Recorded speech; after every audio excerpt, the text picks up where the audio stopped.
Hey, welcome to the Black Ibis Social Club. It's me and Fisto tonight, and we have a guest, Mr. I'm sorry, I am going to erase that.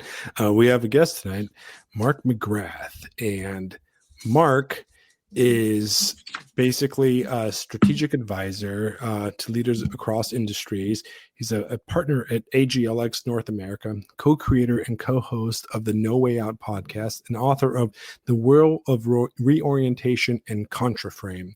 He writes about decision-making, narrative warfare, and capital as orientation. And you can find him at Mark J. McGrath at substack.com. Really excellent stuff, some fascinating decision-making, analysis, and some of the most interesting articles I've read on Substack, kind of outside the frame that we've actually talked about here on the Black Ibis Social Club, because we tend to be more literary and more, kind of a esoteric in our ideas. But I guess outside the frame is Mark McGrath's thing. So how you doing, Mark? Welcome. I'm doing well, thanks. Thanks for having me. How you doing, man? Hey, I'm good, man. Nice to talk to you gentlemen this evening. Yeah. So this episode is going to be interesting because I spent, if you guys have listened to me for a while now, you guys know that I spent a significant amount of time in the military, and Mark's kind of specialty is talking about John Boyd's OODA loop. If you guys are not familiar with who John Boyd was he was a fighter pilot. He was a World War II vet. He was in the Army, I believe, during World War II, and then he went to college, post World War II.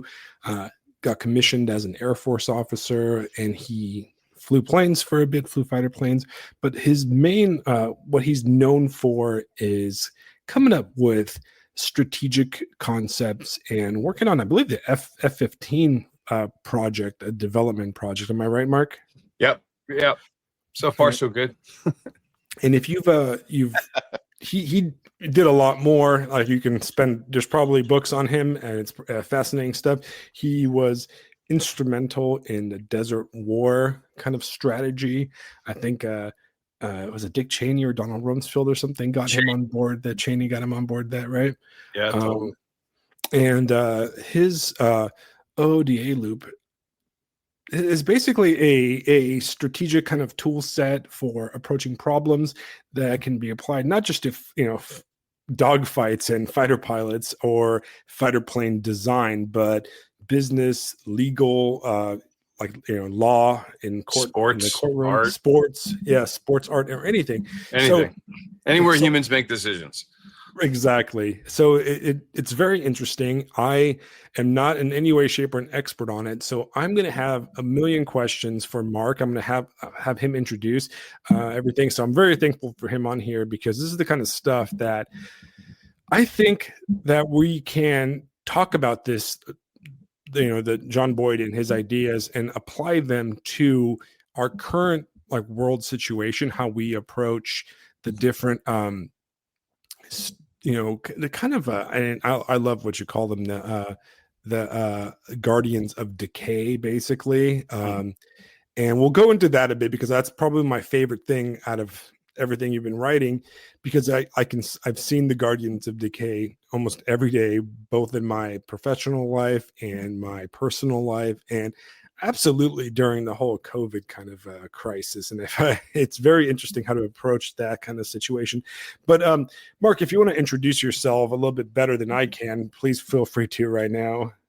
No, I mean, we could dive right in. I think you did a really good job of the exec summary. The literary aspect that, I live in the West Village, so that's right up my alley. I'm a man of letters, right? I'm a liberal arts grad. I have a BA and an MA. So literature was a love of mine, to the point where I almost triple majored in college in history, English, and Spanish, but I decided to do a double major of history teaching.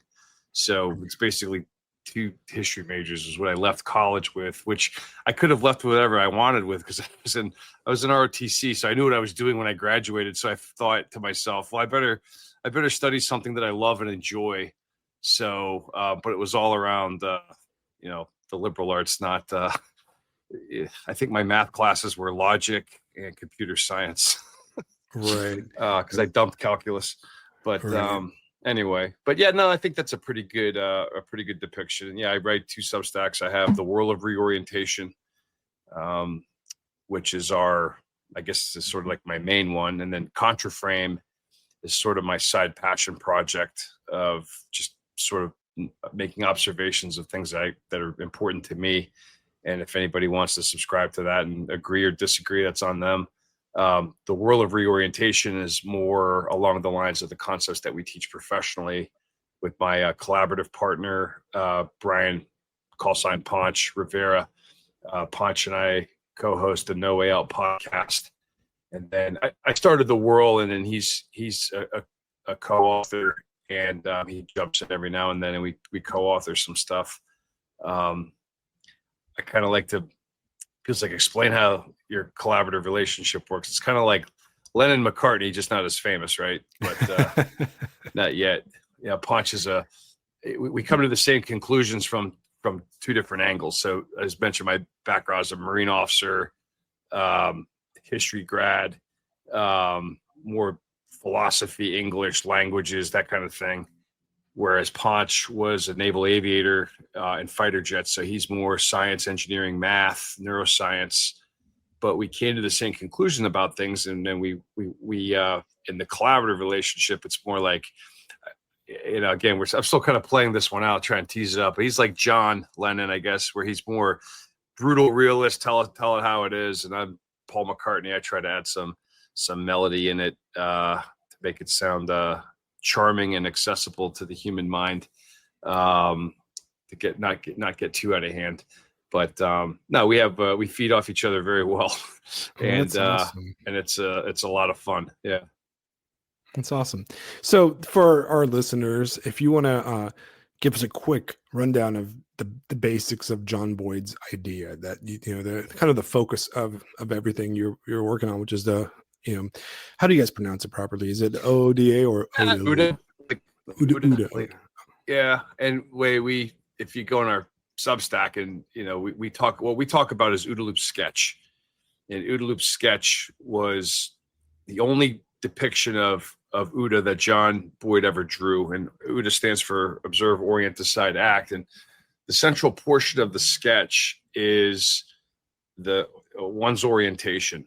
I have one, you have one, Fisto has one. We have one collectively to make a podcast. We have them culturally. They're fractal and they scale. And basically, think of it as our cognitive operating software, or our cognitive operating system. And the sketch depicts how that functions in complexity, and how our orientation, or our cognitive being, what we know, what we learn, what we've experienced, what we think, what we believe, that implicitly guides and controls or shapes how we observe or make sense of our world, and then how we come up with decisions or hypotheses, which in turn that we test or act through. We test these hypotheses through action, and then through feedback loops we learn. And if we're doing it right, if we're learning effectively, we constantly revise and update that cognitive operating system so that it's always connected and harmonized with reality, or it's harmonized with the people that we work with, or the people that we're in the same family with, or the people that we're in the same basketball team, etc. And when we achieve that, we improve our capacity for free and independent action. We're able to operate with less impediment. So we're constantly breaking and revising and updating our understanding of the world, because the world is dynamic. The world always is changing, and it's a state of constant change. And if we don't smash and shatter those models and rewrite them as we go, we end up becoming static, and we give into inertia. All right. So So I'm gonna play the dumb ass on this one, okay? Just so I'm Mhm. gonna ask you some questions that are gonna sound simple, and if you guys are familiar with these kind of ideas, you're gonna be like, man, Alex is just a moron. No, I'm playing the dumbass for this one. So what the basic idea is that you are, by reorienting yourself in a situation and you're observing whatever's going on Mhm. and reacting to it properly based on observation and your own orientation, as opposed to, for example, static dogma or something like that, right? Mhm. So like in, one thing, I guess you can, correct me if I'm wrong, but like in a military kind of standpoint, you see a lack of this in a lot of like Middle Eastern militaries, where they tend to be very top heavy. Yep. Their junior officers and NCOs don't have almost any decision making process, and they stick to kind of trained dogmas, so they don't react or adapt to the situation on the battlefield in a dynamic situation, because they lack the orientation to make their own decision making process on the spot, which is very counter to the way we're taught to react to things like that. In theory, of course, it's not always that in practice, right? Yeah. I mean, it's interesting you mentioned the Middle East. The one of the easiest books to explain almost everything John Boyd is The Lion's Gate by Stephen Pressfield, which is about the 6 Day War. And one of the fundamental differences between the Israeli army and the armies of the Arab world, which included then it was, Egypt and Syria and Jordan, everybody, they're exactly as you described. They're top heavy. They're very rigid. They don't do anything without permission. Whereas the Israelis were the opposite. The lowest level. There's decentralization and ownership of mission down to the lowest level. So the organism as a whole becomes more of a.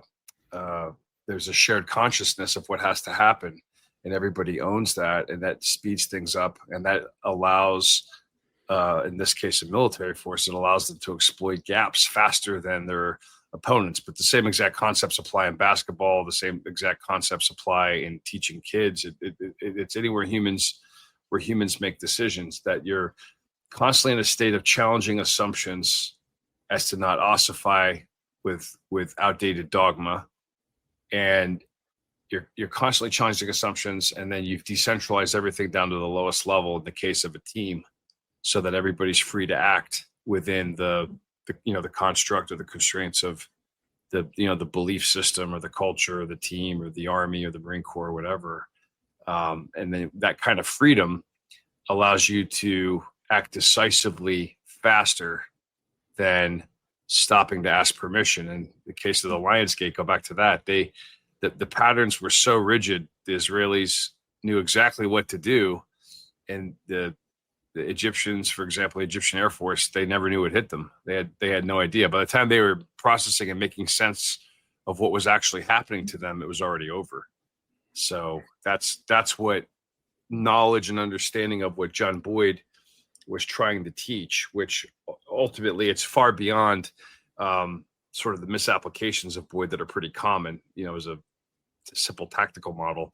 It's actually more of, how do humans thrive in complex, nonlinear environments and dynamic systems like markets or the world, nature. Right. That's what he was. It's more descriptive. I guess that's maybe another way to say it. It's more of a descriptive thing that he did through his own curious discovery versus prescriptive. So you mentioned like reacting. Like, it's less about reacting. It's more about getting my orientation so dialed into reality that I can anticipate and make moves before I need to. Okay. Yeah. So I don't have to react. I'm not back on my heels or something like that. Right. That makes perfect sense. Right. And I guess you can look back, at historical examples throughout, all history, and Yeah. find proper examples of exactly what Boyd is talking about. That's what he did. Exactly. He did. He had, his famous briefing was called Patterns of Conflict. And I think it starts with the ancient Greeks or Alexander the Great. going forward, like looking at every single conflict that he could from recorded history. And this guy was a savant. I mean, he read thousands and thousands of books, and it was all pre-AI, pre-Google, pre-internet, and it's all done through notes and reading and marginalia, to the point where you learn about him and you talk to people that knew him and worked with him, which we do quite frequently. I don't know when this guy slept, honestly. Like it's amazing. But he went back and looked at every form of armed conflict and recorded history that he could find to examine why is it that one side was successful and one side wasn't. And that was the title of his briefing, was Patterns of Conflict. What are the patterns that successful leaders understood that the unsuccessful leaders didn't? It's fascinating. All right, it's very interesting. And, and like I said, this is concepts that can be applied to everything, like how Fisto is a teacher. And Yep. so, of course, this is easy to talk about when you're presented with some like an idea like this, when you're given a seminar, a leadership class, or any of these concepts. Like, oh yeah, this makes perfect fucking sense. It's a great idea. It's fantastic. I'm gonna OODA loop everything, and I'm gonna fully. But it's a lot harder to implement. Not because, well, first of all, your own cognitive capabilities tends to be a limiting factor, but your own preconceptions. But what the biggest obstacle, I think, is the fact that we work and exist in institutions that are very calcified in their thinking, in a way, right? They're very I think if you look at the United States, the history of America, and this is where Fisto can come in and explain this, a lot of America's greatest achievements were achievements of youth, in a way, if that makes sense, right? You look at NASA, and NASA was its best achievements were in its early stages, right? When it was young guys, well, maybe they weren't really young, but it was fresh, not a lot of oversight, not a lot of institutional like decay built into the system yet, not a lot of HR departments, or probably none at all. You see this, like, you can say that, like, the almost every institution, like business institutions in the United States, for example, were great when they were young, fresh, and mobile, and able to adapt and read the situation and come up with things. But the bigger an institution gets, the older it gets, it seems that there's like a negative inertia that basically stops the movement, or the ability of individuals in these institutions to be able to center themselves and actually see what's going on. I mean, you look at like Apple, for example, right? I don't know what happened to them, right? You had this company that that was one of the biggest creative forces in the late 20th century, early 21st century. Their products and ideas kind of changed the way we live, in a way, if you really want to be honest, right? The iPhone itself was the first of the leashes that were built into us and how we react. But now they haven't been, they've kind of disappeared. I mean, has Apple put anything interesting out in the last decade or anything like that? When they managed to change the way we listen to music and the way we use phones and the way we do everything, basically, in my own lifetime. But now they're stunted or something, right? So how do you, in your Substack, you basically talk about these agents of decay, or I'm sorry, I'm mind blanking right now.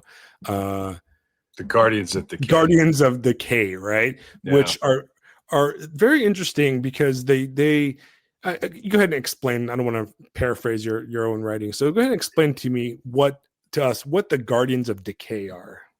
Yeah, the Guardians of Decay, and when the more you talk about it, the more you realize they're literally everywhere.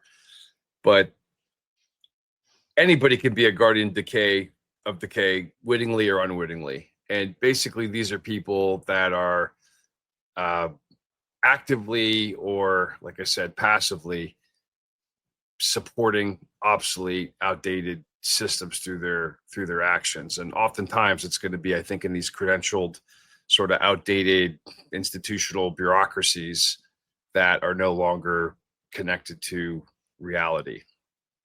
And what ends up happening is they almost become like an internal police force, and they want to be safe inside of the institution. So they'll say anything and they'll do anything. I'll tie it back to John Boyd. So John Boyd, was, they didn't call it Guardians of Decay back then. He probably had more choice language for them, but basically sort of the anti-reforming Pentagon types that were, all about the bottom line or the profit, not necessarily the innovation and reformation of actual national defense, serving the nation, as it were. And John Boyd would lay out I'll go back even further. He would sit a young officer down and he would lay out this speech. This was his very famous speech. And I wrote about this recently, referencing two articles from Brett McKay's Art of Manliness. Brett McKay also has a Substack called The Dying Breed that he writes with his wife, Kate McKay. But I was saying that my baseline level Boyd, we can link to this article. If you know nothing of John Boyd, go to the Art of Manliness, and there's two articles. One is The Tao of Boyd, and the other one is John Boyd's roll call to be or to do. And that's what I was going to tell you about. So to be or to do, John Boyd would sit somebody down and say, you're at a crossroads and you have two options. You can choose to be, or you can choose to do. And if you choose to be, everybody's going to like you. You'll be popular. You'll get all the club memberships. You'll get all the promotions. You'll get all the accolades, and you'll make great money. And at the end of the day, no one's going to remember your name, but you're going to have a good, comfortable life. And you would have been a team player. Whereas to do, the people that are out there doing, like him, he was a great example. They're the ones that are going to upset the apple cart. They're the ones that are going to kick it over. They're the ones that are the radicals. They're the ones that are looking to break and shatter the models. And they're the ones that are looking to rewrite the models and always trying to do it better. And those sort of people become anathema to the Guardians of Decay or the establishment or the institution or whatever it is. So it's interesting, actually, that you mentioned Apple. So Apple, and boy, it all, it's funny how it all works out, right? I was born in 1976. John Boyd's seminal starting point, Destruction and Creation, was published in 1976. And I'm pretty sure Apple started in 1976. And Steve Jobs was the to-do guy, right? He's the one that wants to shatter, kick over everything. We're going to build something. No one's going to know what it is until we show it to them. That's doing. And that's going to upset a lot of people that are competing against him, that have been in the established video games business or the established computer business or the established, what was the one that he took the idea for the screen from Xerox, I think. And here's this enfant terrible that's gonna wreck everything, but ultimately change the world. And as that institution, Apple, got bigger and bigger and richer, and they come out with the 2E and they come out with the Mac, Steve Jobs is not satisfied with any of it because he's a to-do guy, not a to-be guy. And the to-be guys are like, hey, we've got a lot of money now. We're no longer kids working in our garage. We have, I could write a check to the museum. I can send my kids to private school. I could drive a fancy car. I can live in a great neighborhood. I mean, slow down, man. Like, slow down. Whereas Steve was like, no, we got to keep going. We got to do it better. We got to do it better, to the point where they got rid of him. They threw him out. And ultimately they bring him back because what do they realize? The inertia that they had created, the stasis that they had created, and they needed that kind of thinking again to come in and shatter all the models again and rewrite them and rebuild them. And if you look at Apple now, I don't know, something about it says to me, like, ever since Steve Jobs died, it's not the same. I don't think that they'll ever be as innovative as they used to be, because they don't tolerate that anymore. Now they want to be people. They want They want people that are going to protect shareholder value. They want people that are going to protect the institution, that are going to protect the system, so to speak, rather than trying to make things better. Does that make sense? Like, does that makes perfect Yeah. sense, right? Because Yeah, 100%, 100%. I brought up Apple, and I've never been an Apple guy whatsoever, but it's a great example that even the most normie kind of person can understand, because you can see it in our own lifetimes. We can see, I I remember, Apple was a big deal in the late 80s, and then the Macs came out, and it was like, oh my God, revolutionary. Every school had one. I don't know, you guys remember my elementary school and middle school and stuff had the old iMacs or whatever, the ones with the color kind of, like one giant monitor type of thing, and they kind of changed the way people look at computers, the way people bought computers at home. I mean, another good example would be like Dell. Dell is another one that kind of disappeared off the face of the planet because they brought in they demystified the PC and made it easy for everybody to assume, and then they just kind of stopped. They just disappeared off the landscape. But when you talk about corporations like this, I mean, oh gosh, we can apply the same concept to the American automotive industry, where it's just a completely stale, insanely stale, like to the point where nobody wants to drive an American car unless it's some kind of a truck, right? Nobody's going to be like, oh, let me get an American sedan. It's got like a negative kind of connotation to, where, interestingly enough, a culture known for its conservatism, the Japanese tend to be dominant in making more interesting cars, which is a strange irony if you want to really think about that. But yeah, I've noticed that one of the biggest, the problem with the decay, that the guardians of this decay, in a way, they're guardians of the status quo. They're guardians of safetyism and safety. And what a good one to bring Fisto into this conversation is education in America. Well, really education in the world, right? Our education model, the idea of going to school from the age of about 7 to 18, it's such a model that we don't even question it. I'm sure people do, but that model is so built into the system, into our cultural and business practices, and our entire mode of existence in the West, in the Western world, and even in the Eastern world, and everywhere, right? That, you're going to send your children away to a school to, and the whole system, right? The whole system, from morning to afternoon, from the idea of homework, the idea of teachers, the subjects we teach, they're all just so solidified, and there is no questioning it, right? Even though we can look at results and they're not great, at least in the United States, but you have these massive kind of institutional, guardians of, decay that will not even let you touch it. You cannot, as a teacher, as an educator, you cannot teach it because it's not run by the people in the field, right? The decision-making process is not made by educators, right? And educators, I'd say teachers are like the equivalent of the infantry of the educational world, right? Or, they're the ground pounders of the educational world. But all the decisions are made at the administrative level. And most of the administrators have very little, if no, experience in the actual field, and they only study like theoretical educational models, and they're really more concerned about getting the funding to continue their entire process, right?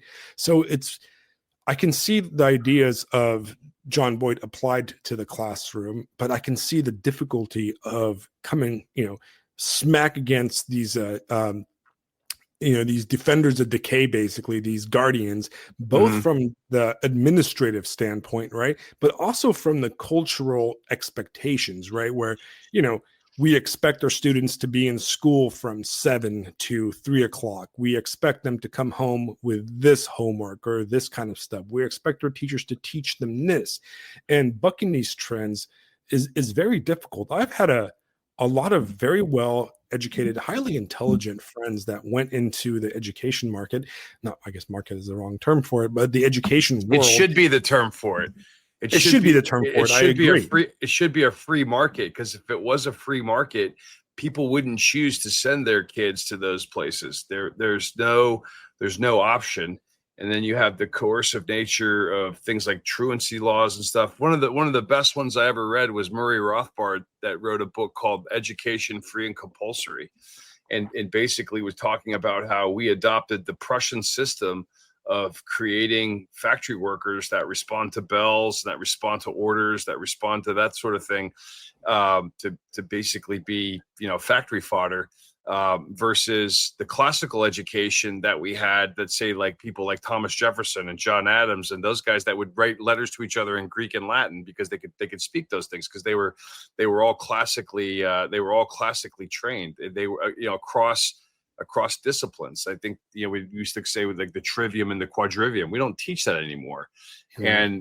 And that sort of system and environment, that's the Marshall McLuhan, who we talk a lot about on the World of Reorientation, would say that the medium is the message, and the medium of creating a system like that becomes the message. And that's what we're stuck with. And I think I'm pretty sure guys like us that see it differently. I mean, we're doing all this independent education on top of the one that we were required to have. Everything else that we really learned, at least I say this, that everything that I really truly learned came on my own independently, autodidactically, not from, if I had listened to everything that they told me in school, I'd work in a cubicle at JP Morgan Chase in Columbus, Ohio, or something like that, not see the world and do all these other things that I've done. Because I didn't, I don't know, there's some part of me wanted to challenge that. I thought that those models weren't, I guess with kids, I mean, look at things like homeschooling, that's looked down upon. Well, my kids weren't entirely homeschooled, but there were 7 years where they were. And that 7 years, I think, has set them ahead from everything they've done since, to go through actual public high school and go through college, that they had a leg up for having that background. But that was a marketplace of ideas, between two systems that you could choose from. In most cases, people don't have that option. Right. And what I find, I have a young daughter, and now she's 7 years old. And one thing I've noticed, at least in where I'm at right now in South Carolina, is that there's a huge and fantastic homeschool movement. And it all depends, it's through the hard work of, the kind of homeschool proponents and getting together with legislators and stuff. You have states like South Carolina that are very friendly to homeschooling. And we homeschooled our daughter in basically preschool, kindergarten.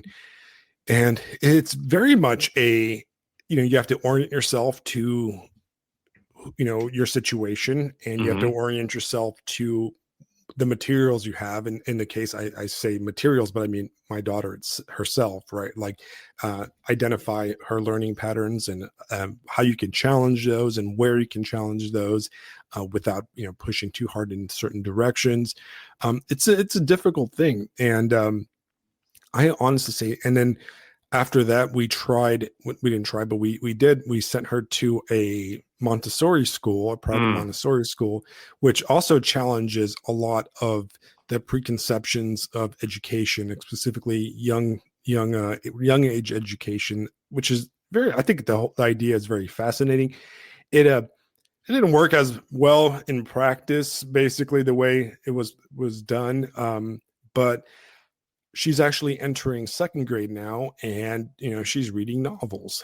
You know what I mean? And we were sitting on the couch yesterday, and she was telling me multiplication tables for fun, right?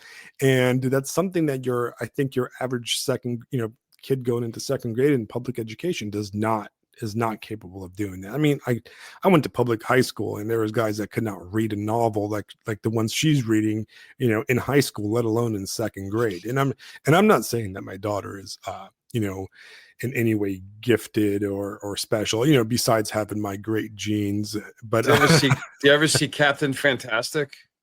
No, what is that? Fisto, have you seen that? I haven't. No, what is that? So Captain Fantastic the guy that plays on oh man, I know you guys are big on the Lord of the Rings, which I love, but like my fiction mind, my fiction fantasy mind does not process like my nonfiction one does. But the king, the Return of the King, that not Viggo Gondor. Mortensen. Yeah. But what's the character he plays in Lord of the Rings? What's the in the Aragorn. Aragorn. Yeah, Aragorn. God, yeah, Aragorn. Gosh, Yeah, I read that in high school. That was going back. But anyway, I'm reading it right now. I just started Return of the King. It's kind of fun. Yeah. I originally read it back in college. We should asterisk that, put a pin on that, because like I think that's one of the most important books that anybody could read is that trilogy to make sense of the world the way it is right now. It is, Mark. It is such a trip to have spent literally 20 years of my life between readings. I get it now. When I read it when I was 22, 23, I didn't know shit. And then 20 years later, it's oh my God, this is the greatest book in the history of the world. It's unreal. And I'm appreciating all of the quiet moments. I'm appreciating all the small stuff. Like I just got done with a chapter where Pippin is hanging around Minas Tirith, and he's just talking with the guy that's part of the guard, and then he's chatting with the dude's son, and he's just hanging out, and it's like, this is so good. All of this, it's just Pippin hanging out. Like it's so before my ADHD takes over. So before I forget about Captain Fantastic. So Captain Fantastic. Yes. So Viggo Mortensen is the main character. He's the dad in Captain Fantastic, and basically they live off the grid in a school bus in the woods, and he homeschools his children, and his children are all brilliant. Like these kids are all absolutely brilliant, but they're anathema to the standards. Now his wife, well, I don't want to spoil the movie, but his wife, her dad was like a retired Navy captain and this and that, and he wants structure and and they travel. They're on this traveling trip, and the bus that they live in, becomes like a mobile home, and they stop to see, I think, his sister, and his second grader or his 8-year-old knows more than her college or high school seniors. They don't know anything about their government. They don't know anything about how government functions. They don't know anything about whatever. So the 8-year-old's quoting like, free speech cases and Second Amendment cases and all this stuff and explaining this, that, and the other thing. And the 18-year-old who on paper is successful in the system has no idea what the hell she's talking about. In other words, he has no awareness of what's actually going on. But just kind of like what you were talking about, like these kids were all autodidactically naturally educated, and they gravitated to what interested them, and it set them, legions or miles ahead of their peers, because they had that kind of autonomy. They developed that sort of autonomy in a decentralized system. That's we talk about that type of stuff all the time. I think the concepts hold. But you'd like that movie, Captain Fantastic. It's definitely worth watching. Yeah, I'm looking at. I'm going to make a note of that, because it sounds like if I can interject in here, and I want to ask you a question. Yeah. So I'm going to be going back to school soon. In a couple of weeks, I'm going to have students. I teach freshmen exclusively. Next year, they're going to have me doing government and debate, but there's a giant asterisk there. Mm-hmm. Fundamentally, they want me and the other 9th grade social studies teacher to focus on literacy, to get the kids reading, to get the reading scores. That's what admin cares about. And thankfully, administration is not all that specific on how we help get them there, as long as we get them there. So I have an enormous amount of latitude.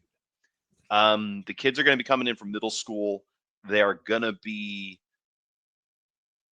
making that transition from 8th grade to 9th grade, and they're going to be calcified in a lot of ways on how school works and how a classroom works and how teachers are and blah, blah, blah, blah, blah.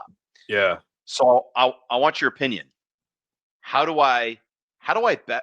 I'll put it this way. How do I best fuck them up?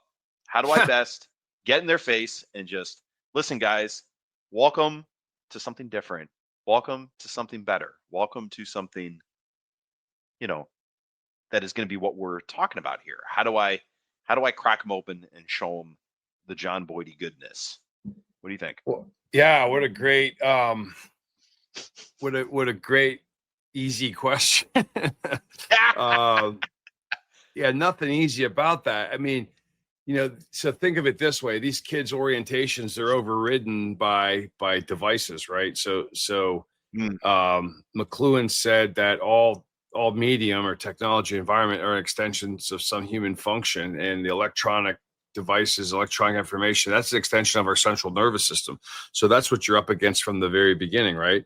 Is competing against attention from that, likely on things that Right. they have no interest in, or it's not popular, or it's not TikTokable or whatever. Right. But essentially what has to happen is you have to, in a Boyd sense, you're ultimately reorienting them through influence by model and example, because Right. people are going to make their own decisions. They Yeah. can be influenced, but they can't be forced. It's almost like a big part of Boyd's work was Eastern philosophy, Eastern thinking. He studied all the Eastern religions. He studied. We were talking about cars earlier. He was a big fan of the Toyota production system and things that make the East very different from the West. And lost where I was going with that. You had said, crap. Well, the thought that entered my mind, maybe.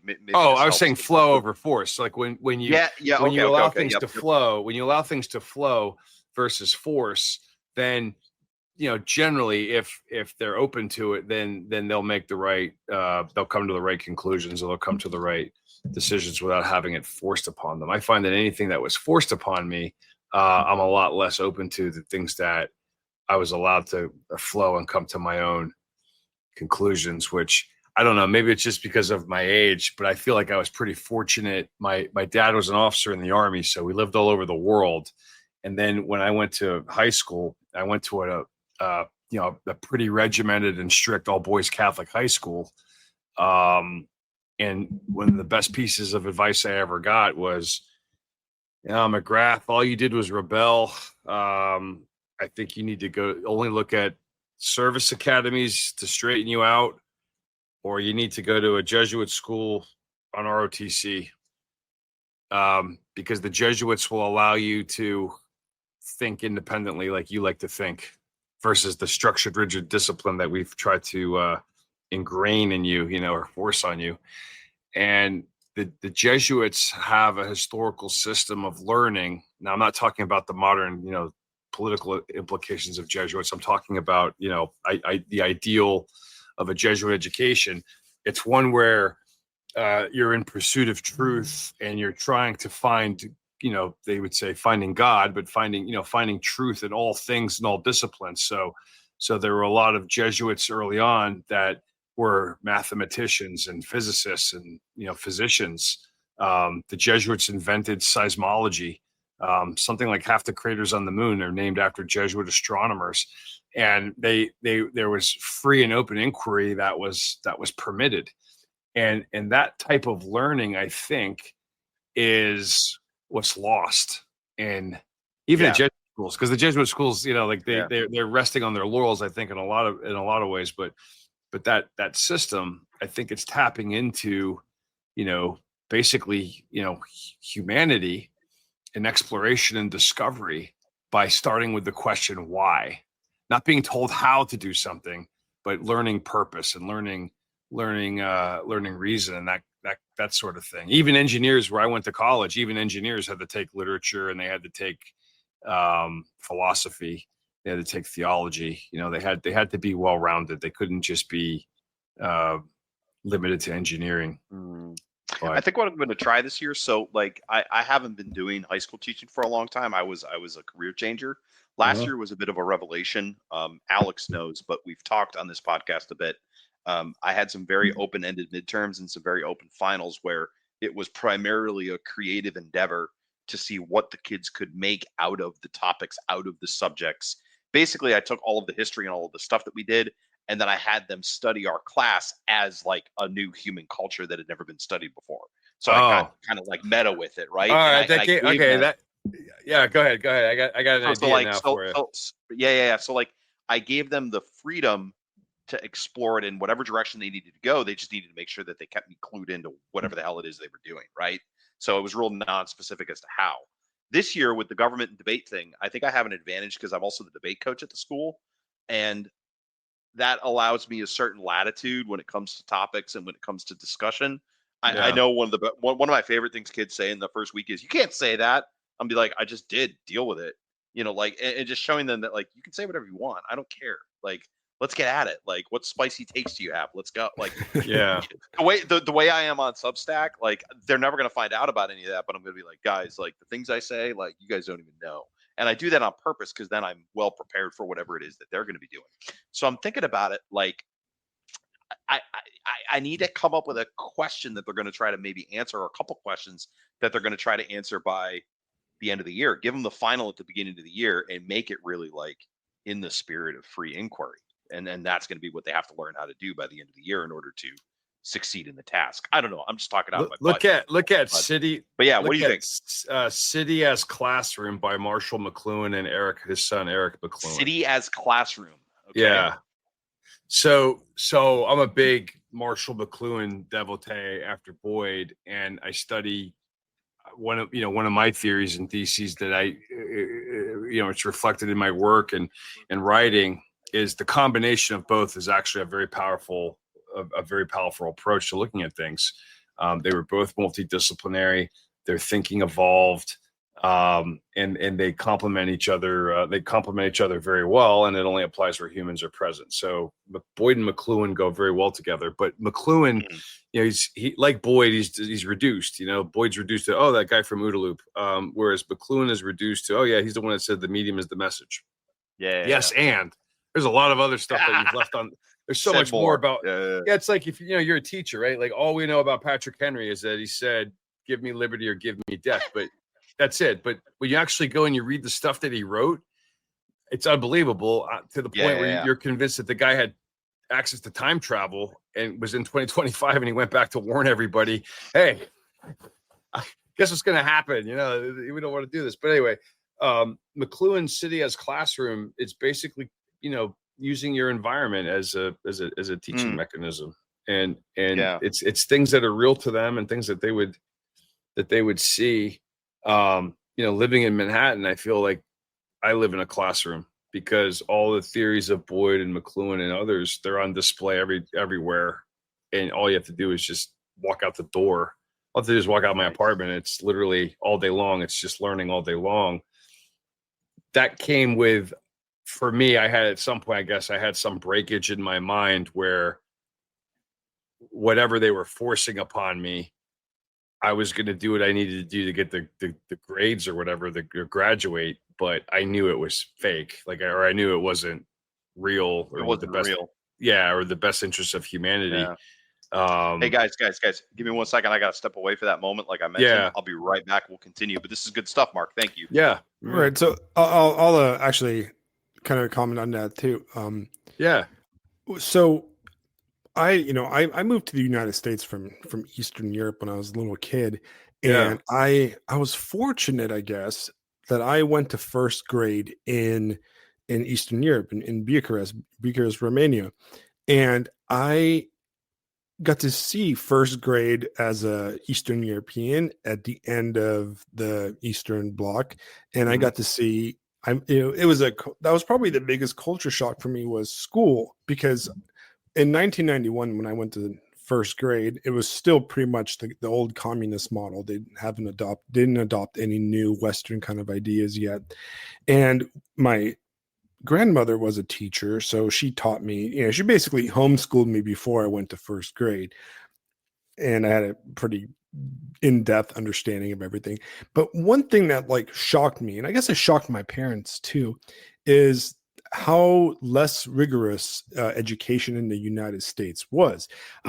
If, for example, in first grade in Eastern Europe, you already expected to know how to read, how to write cursive, and how to basically do everything up to your division tables in first grade. And these are things that you don't really get to until, the expectation of being able to read a book don't really happen in the United States public system until maybe fourth grade or fifth grade. I mean, I remember sitting in third grade and or maybe it was fourth grade, and the teacher's still reading out loud to you out of a short novel, something like Lord of the Flies, or actually that's a high school book, like like one of those Ramona the Pest books, or in California we had Island of the Blue Dolphins. Yeah, And yeah.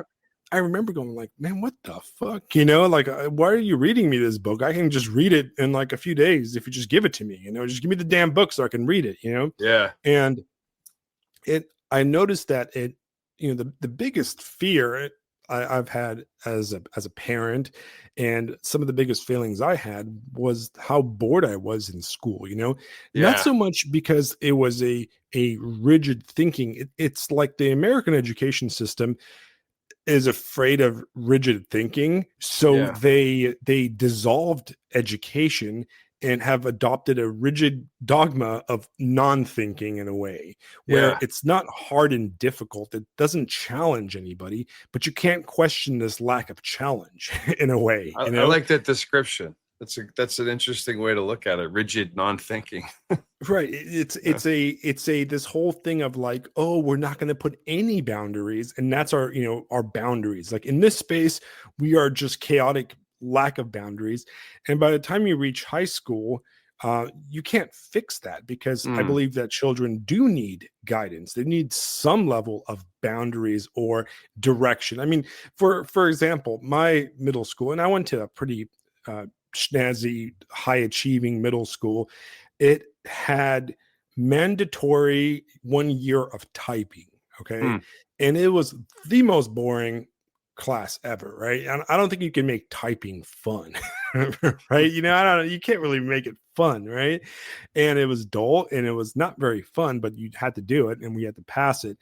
And I used to hate every second of this class. I was like, oh my God, typing class again, But that skill that I have to this day from that class has put me like the ability to type exceptionally fast and well has given me skills. I could, both in the corporate world and in the military, I could work so much more efficiently and be able to type fast. There's so many adults in their 40s I meet that don't know how to type. Oh yeah, which, that's crazy. which is shocking. And I look back at that freaking class I just despised, and I'm like, oh, thank you for forcing me into this class.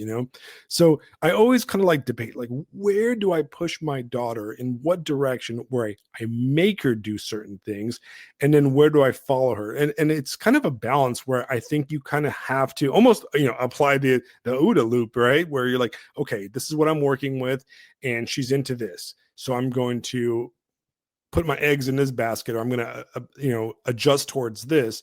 But there's some things I have to direct as a parent, as a teacher myself. I have to kind of force her in these other directions so she gets these basic kind of skills.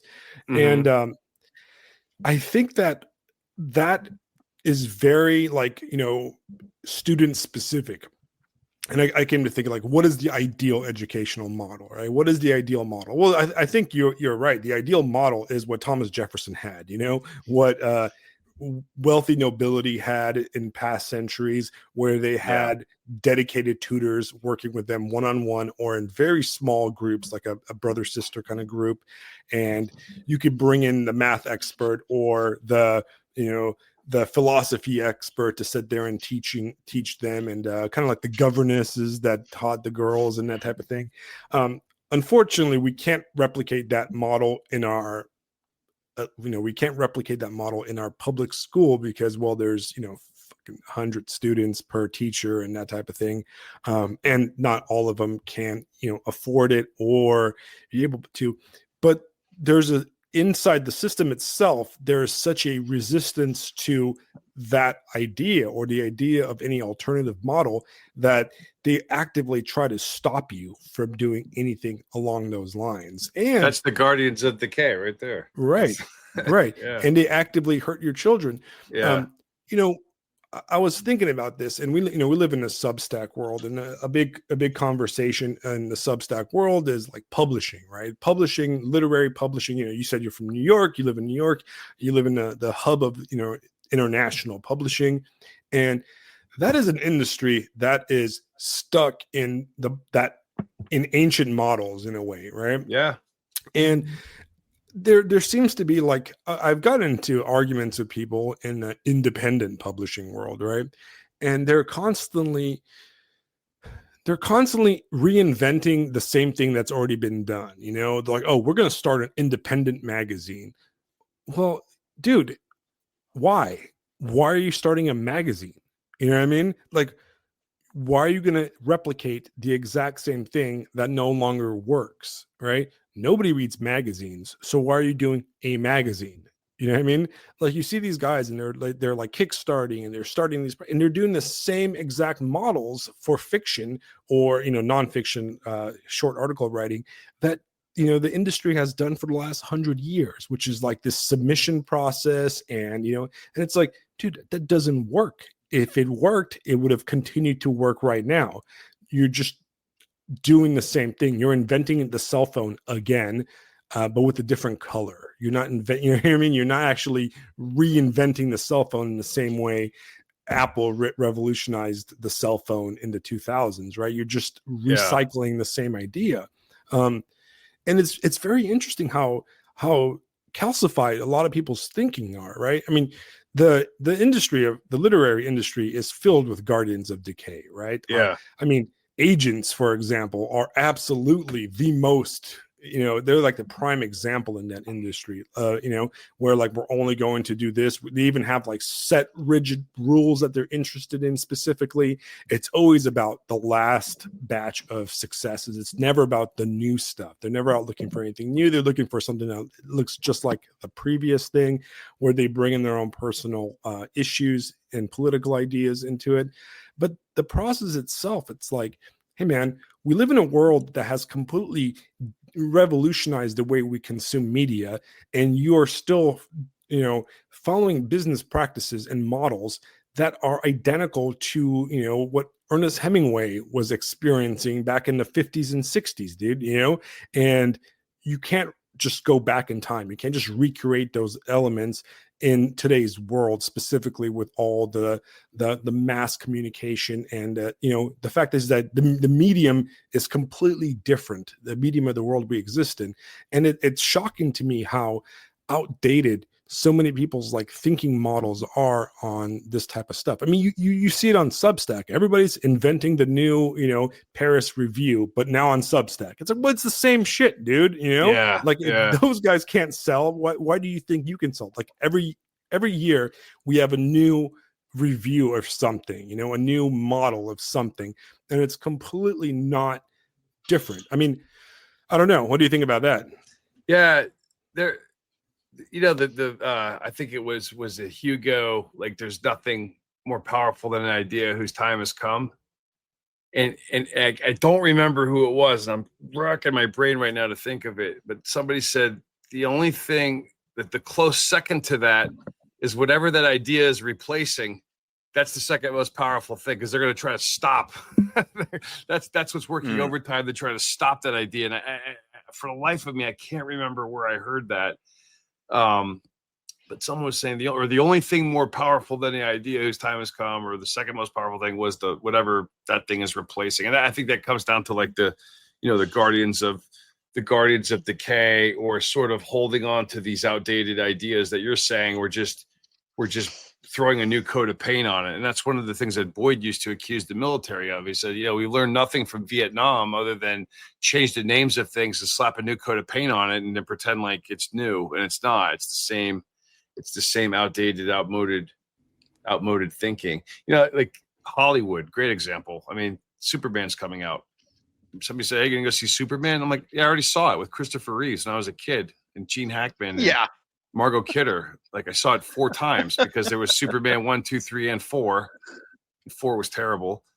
But like, it's like, well, how many more do we have to have? Like, is there anything original that comes out of Hollywood? You know, there's the Dukes of Hazzard. How many, like the Dukes of Hazzard, the Brady Bunch, Starsky and Hutch, like how many old TV series were turned into a movie? You know, like it's just terrible thinking. Almost like, I mean, systems drive behaviors too, which is another thing that we say all the time. So, you know, Guardians of Decay, a lot of times they're not actively doing it or not intentionally doing it because the system that they're in is driving that behavior that they're exhibiting. It's the system has to change. That's what ultimately has to change. Right. Which is difficult. I mean, you mentioned Boyd in the military, and that I think most people have heard the whole, the U.S. is always fighting the last war. The Marine Corps is always preparing for the last war, right? And you can see that clearly, right now. I mean, in the way things are done everywhere, right? Yeah. Like, when I was in Afghanistan, and they're still doing the same exact training that they did before Afghanistan in the Marine Corps right now. Yeah. They're still fighting Mujahideen, the Taliban, in doing coin in third world villages, and it's like, no, dude, no, that's not the future, right? If you want to see future warfare, open YouTube and look at what's going on in Ukraine, right? That's the future. That's the scary future. I worked in medical. I was a combat medic for those guys, right? And the linchpin of our operations kind of like ability was the helicopter, right? The helicopter was the key, right? Everything depended on the ability to get rapid, quick medevac on the X really quick. Within an hour was kind of our goal, right? So you had a casualty, a corpsman or army medic would stabilize the patient, right? With tourniquets, with some advanced life support type techniques that we had in the field. And then we call a medevac, and the medevac would come. It's usually a Black Hawk. It would load up, the patient and take him to the kind of the FOBs in Afghanistan or Iraq. I don't know if they were in Iraq, but they would take them to the FOBs. They would be able to get them there within 15 to 20 minutes based on where in the country you were. From there, you'd have a regimental aid station or a shock trauma platoon to be able to stabilize the patient, administer, like live blood and everything, get them on a big C-130, fly them to Germany, all within 24 hours, right? But there's a lot of assumptions in that model, right? There's a lot of assumptions, which is that nobody's going to shoot down your fucking helicopter, right? You know what I mean? Nobody's going to shoot down your C-130, all right? And that is not a assumption that you can have in a warfare situation against the Chinese or the Russians or any military, right? So our entire model is completely non-existent, and there hasn't been any thought process put into what's going to replace it. So if you see, we talk a lot about 5th generation warfare, which you see a lot of people talk about 4th generation warfare, and 4th generation warfare at some point is still still a very valid topic. 5th generation warfare, though, it's all cognitive, and it's all what we're dealing with now with the Twitter sphere and Substackistan, I like how you guys call it, Substackistan, and TikTok. If you've ever read Unrestricted Warfare, and Unrestricted Warfare, you can get it online for free as a PDF. It's basically a white paper from 2 Chinese officers written in the end of the last century, so like 1999. And they very clearly read or understood John Boyd, certainly Sun Tzu. They clearly got it. And they basically told us in 1999 what they're going to do.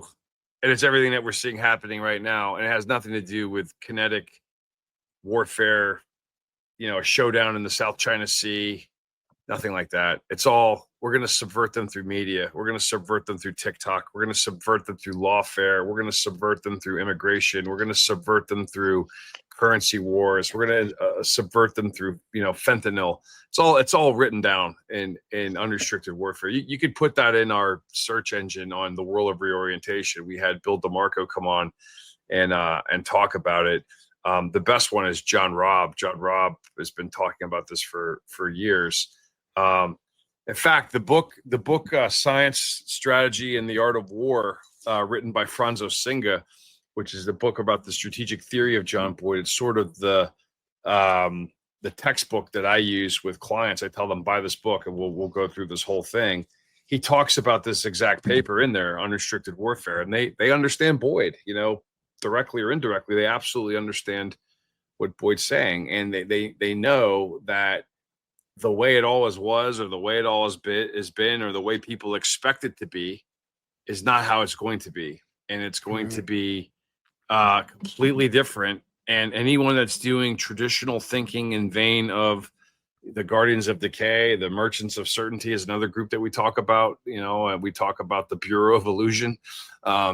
If you're thinking along those lines, then you're vulnerable. You have no idea, and you're basically David you're basically Goliath walking around just waiting for David, and he's out there, and he's going to get you because he doesn't think that way. He thinks more with a flow state mindset, with a maneuver mindset, and that's what's a guerrilla, maybe a guerrilla insurgent mindset.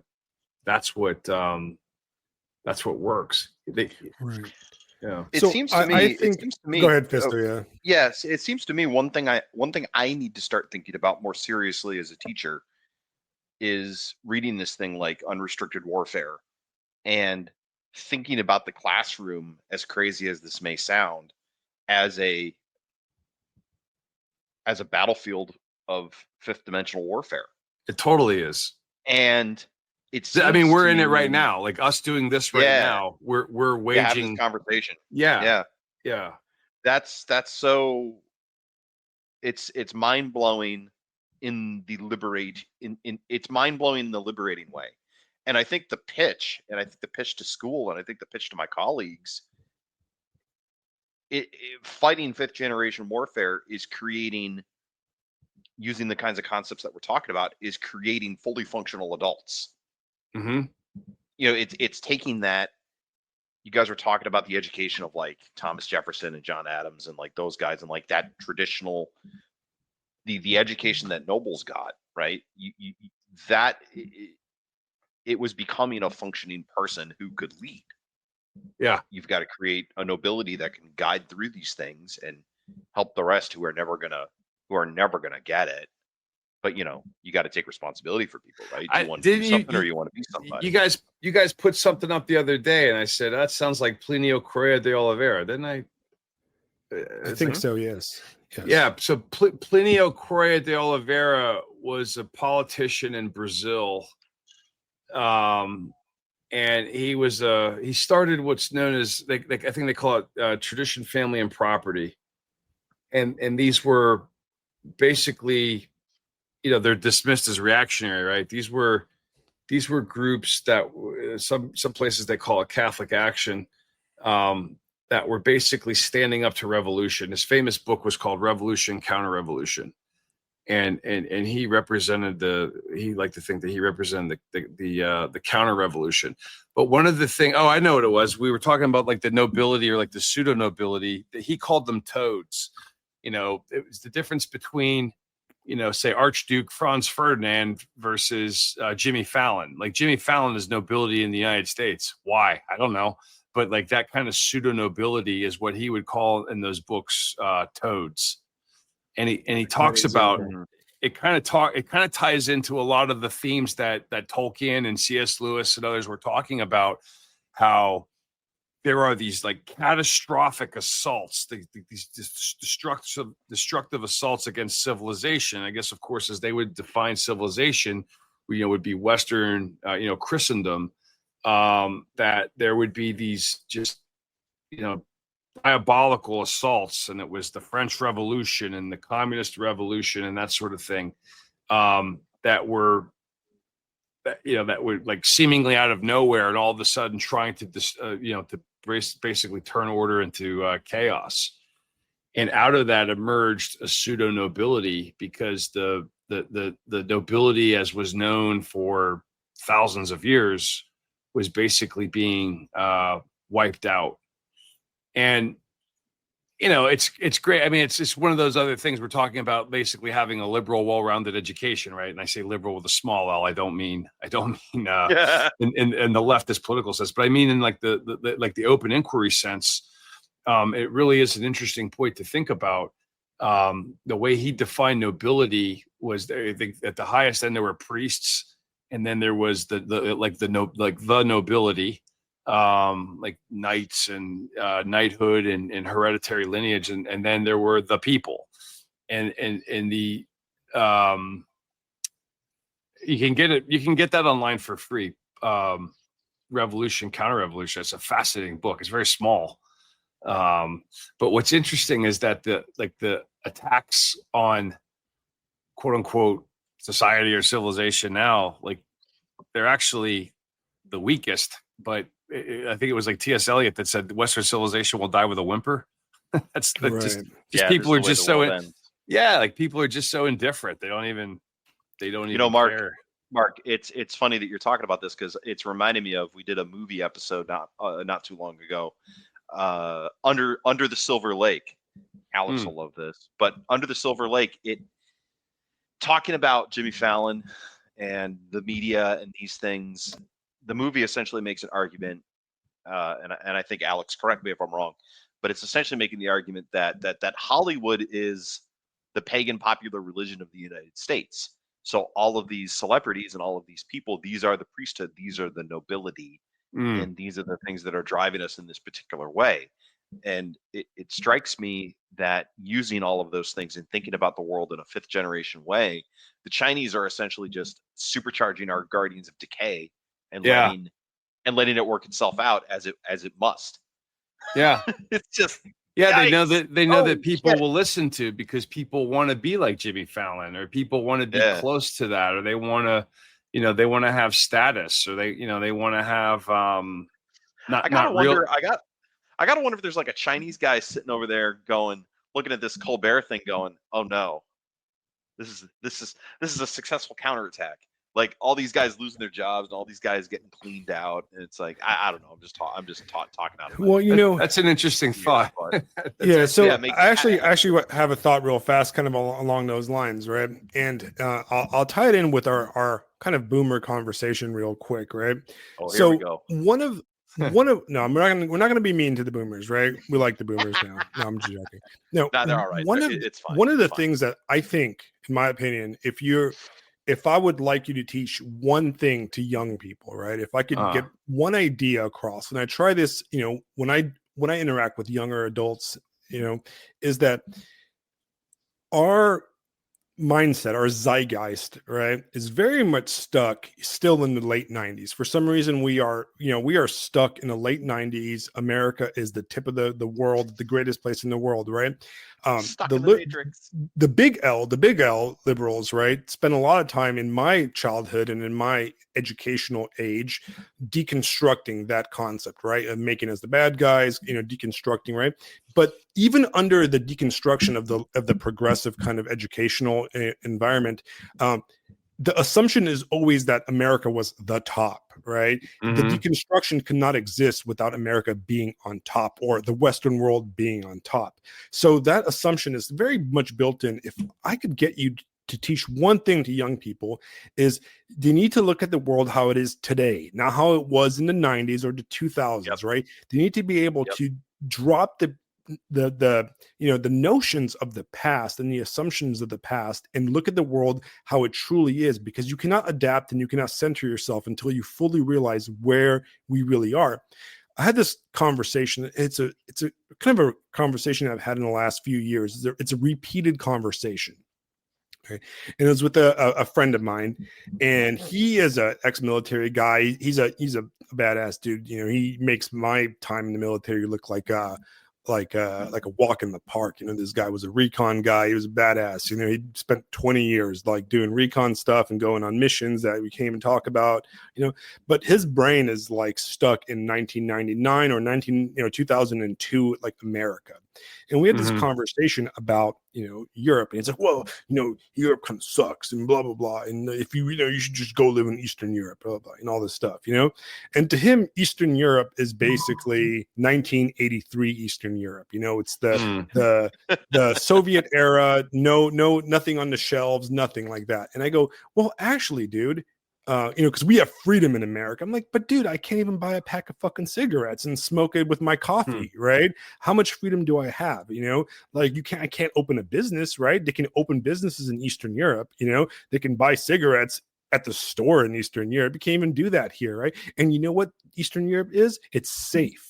Right. It's I will trade the ability to like own a gun if my wife is not going to get murdered taking my kid to the park, which would happen in Los Angeles or, in Ohio and in Minneapolis or whatever. Right now, ultimately, we have these problems where, people go, oh, well, yeah, but, in those communist countries, like, okay, bro, there's no more communist countries. Not even China is really communist anymore, right? But, in those communist countries, you don't have choices. You can go to supermarket and Khrushchev cried because he saw so much great stuff. Yeah, that was in 1968, dude, okay? Let's just, Steve Buscemi played him in a movie, bro. It's done. It's over. Yeah, well, it's interesting, gone. Right? All so right. in the South, right? That's a good one. The death of Stalin. That's right. Well, a good one. It's funny because the Americans are living in the death of Stalin still, basically. Yeah, we are. We really are. So I got to ask you though, because you're Romanian. Do you know Adrian Bijan?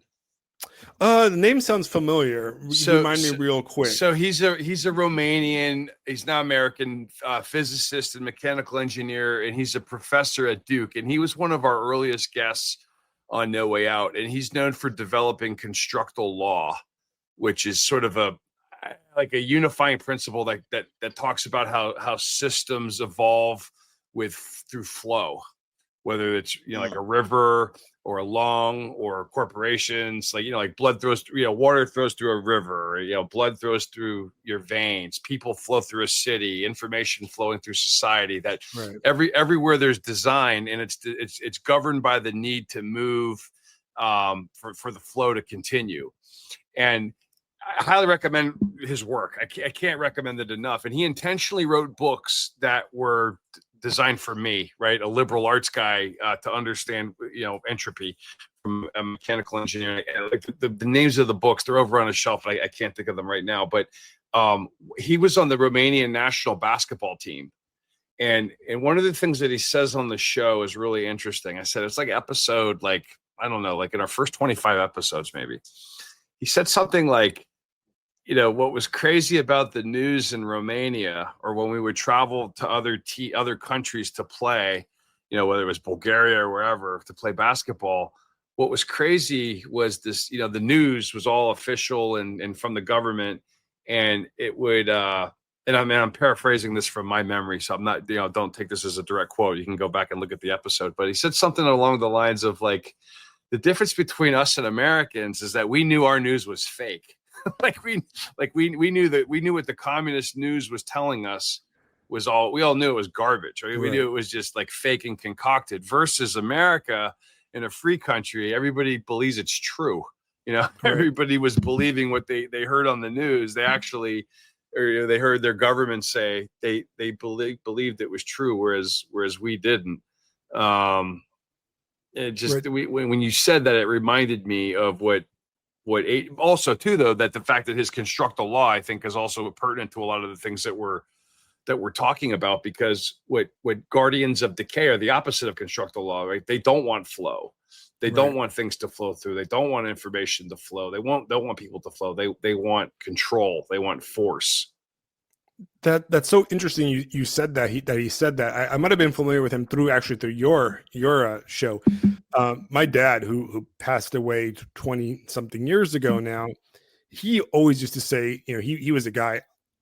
I'm Romanian, but I moved to the U.S. in '91 as a 6-year-old, right? So my experience of Romania was a little bit in a communist era, and now as a tourist, basically, and visiting family, which is a completely different world than it was what I remember as a kid. But my dad, who grew up in during communism, and he always used to say something along the lines of, the difference between the U.S. government and the Soviet governments in Romania or Russia is that the Russians would lie to you, the government would lie to you, everybody would know that they're lying to you, they would know that they're lying to you, and everybody would just kind of go along with it, just everybody knew everybody was lying and everybody acted accordingly, That's what he said, something like that. It was along those lines. Yeah. In the US, the government lies to us, and half of us actually believe it because we're like shocked that they might lie to us. We're like, oh, governments never. He went to lied. Harvard. How could you not believe him? Like Right. Or like institutions never lie. They're scientists, guys. Right. They love He's science. He's a doctor. Why would a doctor lie? Like when he went to it was medical school. assumed. Yeah. No, it's interesting because my friend says something along the lines of he pulled out the old supermarket adage thing, right? And I was like, I had a kind of a funny joke. I was recently in Romania about a year and a half ago visiting my family, and I moved to South Carolina about 3 years ago. And in the South, I don't know if you guys have it, Fisto, but we have this grocery store called Food Lion. Right? You guys heard of Food Lion? Oh yeah. I was born in down Kentucky, so I know all the Yeah, southern spots. I've seen that. Yeah, I've seen it. It's a supermarket chain, right? And it's like a medium grade to cheaper supermarket chain, but it's pretty decent, right? There's one real close to me, and it's actually in like an old people retirement community. So my wife and daughter call it Old Lion because we always have to like watch out in the parking lot because we're gonna get run over by somebody like some retirement person. But they have a very distinct logo. And then when I went to Bucharest to visit my grandmother and do a little family reunion with my family, I went to their main like grocery store there is Mega. It's called Mega something, right? And I was like, well, that's interesting. The logo of Mega is the same as Food Lion. So I walked in and I looked at all the stuff and I'm like, oh shit, it's like the same stuff, right? Like, so I looked up on like Wikipedia on my phone, and it turns out that Food Lion is owned by a European conglomerate based out of like Amsterdam and Bucharest, and they have a subsidiary in the United States or whatever, right? So the supermarket is actually the same freaking supermarket that you have in Bucharest as you do in, Charleston, South Carolina, or Savannah, Georgia. But what the big difference is, right, is that the food is so much better there, right? Like literally you can't even like argue. It's a non-debatable fact that food in Europe, anybody that's been to Europe and has walked into a supermarket, or a liquor store or anything like that in Europe, the products are vastly superior to American products, right? Yeah. Oftentimes you will have American made products, right? Like no shit stuff made by corporations in the United States being sold in Europe, but the quality of the food items, whether it's the candy bars or the soda or whatever, is vastly superior in Europe. So the same stuff that gets sold to us is so much better quality sugar, no corn syrup, no poisonous coloring or anything like that. Like half the stuff that the corporations, like the cereal corporations, sell in the United States is not even legal in the European Union. So they sell much better advanced products to the Europeans for cheaper often than they do for the Americans. And this is a fact. This is a non-debatable fact. You can travel to like anywhere in Europe right now, besides like the Far East, and you can get much better quality products at their supermarkets in the United States, right? Yet, and this is by American companies, not by their own companies, right? Yet, you will have people argue, oh, we're the greatest in the world. Well, then why is that happening? The reason that's happening is because they themselves, because they are stuck in the Guardians of Decay mindset, will never argue better. Their assumption is everything is better. I lost my friendship. My wife and I lost our friendship with our close friend and neighbor because we were invited to Thanksgiving, and the worst people in the, I have a beef with boomers, right? But I experienced this situation, which was so like stereotypically boomer that I was like shocked. And we're kind of at a party. It's like Thanksgiving or Christmas or something. And I'm like 4 bottles of wine deep, getting at those sulfa poisonings from our American brands. And I forgot what the conversation came to, but it came to, this conversation about how like foreign countries suck and America is the greatest or blah, blah, blah. And my wife's like, well, she goes, we lived in Japan for 4 years, and we really love Japan. She goes, oh yeah, but you don't have the freedom there. And my wife's like, well, I did have the freedom there. In Japan, I would go, hiking every night. Me and my girlfriends could go hiking until 2 a.m. through trails in the forest, and nobody was going to rape me or kill me, which I don't have the freedom here to do that. So maybe they are doing something right and better, right? And I'd move back in a heartbeat if it's worth anything. I'd move back to Japan in a heartbeat. I loved it over there. Right. And my point is not, and I criticize people, which is like, you see this whole like idiotic like air conditioning thing or whatever. It's like, shut up, dude. Yeah, you cool. You get to live in a shack with air conditioning and a big truck. Meanwhile, the guy has a safe city to live in. Like, okay, maybe we need to like look at our priorities, guys. The problem is it's not some kind of a Europe better, Japan better, dick waving contest. No, the United States is my home and I love America, right? The problem is that we cannot fix issues until we admit, right, we have become blinded to the rest of the world, right? We operate under the assumption that China is a third world country. We think of China in the same way, like they're fucking, like during Mao's like Cultural Revolution, okay? Yeah. When it's not like that. We think of Russia like it was in the 70s, where it's not like that, Yeah. We have this mindset that is so stuck in the past, and our education system has failed to educate us properly at looking at the contemporary world, that we don't see the dangers that the wolves at our gate, basically, and because we don't see the wolves at our gate, we have unlocked the gate. Everything you said about fifth generation warfare is happening because our assumptions are so stuck in the past, Right. that those people are using our own stuck assumptions. I mean, I just read an article about some Chinese dude buying tons of land in like New Hampshire, right? Oh yeah. How absurd Do you know is what they that? do here in the city? So there's all these mega tall skyscrapers that have been sprouting up, and a lot of them are residential, and people from China, they buy the apartments and nobody lives in them because it's safer than it's like a savings account for them.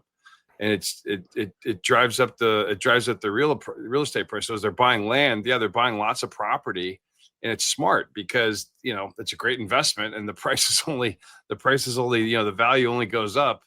But a lot of these skyscrapers and high-rise residential buildings here in Manhattan are completely empty, and that's why. It's because there's safety in the system, where their capital wouldn't be taken by the government. But Well, let me tell you a quick story. A quick story about the Guardians of Decay, basically. Do that, and then I have a question. All right, let me tell you. Yeah, I don't think you've heard Sure. the story either, Fisto. This is gonna bring you a smile, right? This is Excellent. a military question, okay? Not a military story, right? So back in the day, many years ago, a while ago now, I was senior medical for a team doing humanitarian construction in fucking Malaysia, right? It was in the middle of the jungle, and actually in Borneo. If you're familiar with Malaysia, it's got different parts, different islands. It's got mainland Malaysia. I went there on deployment. I loved it. Right, I love Malaysia too. So I was in the Borneo part of Malaysia, and I was in the city of I was in a state called Sarawak, Yeah. and it was the city of Kuching, Malaysia. It's basically cat city. I have a cool Starbucks mug that has Kuching cats on it, which is really cool. The story behind it is the European colonizers came and they're like, "What's the name of the city?" And they pointed at these cats, and the locals were like, Kuching, and which means cat, and the guy's like, yeah, it's Kuching City. So they built a city called Kuching, which really just means cat, whatever, right? That's a stupid story. Interesting history to it for some other time. Anyway, so I was with this very small team, and we're building a school or something. They were retrofitting a school, and I was just hanging out, making sure nobody died, and if they did, I can, got malaria or something, I gave them antibiotics. And I was one of the guys on our team. He was Chinese, right? He was a Chinese born guy, and Americanized Chinese dude. And the more I got to know him, I'm an immigrant, so I understand the immigrant kind of process and like how it is to grow up. His story was really, really weird, right? His story was like really bizarre. He was a lower enlisted guy, and part of my job is to hang out with everybody because I have to be their medical provider. I'm their care. I'm like their mom, right? So I talk to everybody from the higher ups to the lower ups, right? In the same level, right? I'm like, on those missions, I'm like Bones in Star Trek, right? And I would talk to this guy, and I was like, "Oh, so you're from Los Angeles?" He's like, "Yeah, I was born in Los Angeles." And I'm like, "Oh, so where'd you grow up in Los Angeles?" Come from Los Angeles, right? And he's like, "Oh, well, I didn't grow up in Los Angeles. I grew up in China." I'm like, okay, so you're born in Los Angeles, but you moved back to China, right? Which right away like raised a red flag in my mind. It's right? like Bruce Lee. Bruce Lee was Right. born in California and raised in Hong Kong. Yeah, but Hong Kong is not China, right? That's Where it true, wasn't that's China, true. Back right? then, He yeah, went to you're right, mainland China, right? So this guy was born in Los Angeles, and as an infant moved back to China, and then came back and joined the U.S. military as a 19-year-old. Right? That was fucking weird to me right away, right? Because you're like, okay, it's kind of weird. And then there's just weird stuff about him, the way he did things and everything. So I remember where I was sitting at a dinner with like a command master chief, a battalion commander and stuff. And I made this joke because I was like, maybe a few beers in it. I'm like, we got a spy with us, right?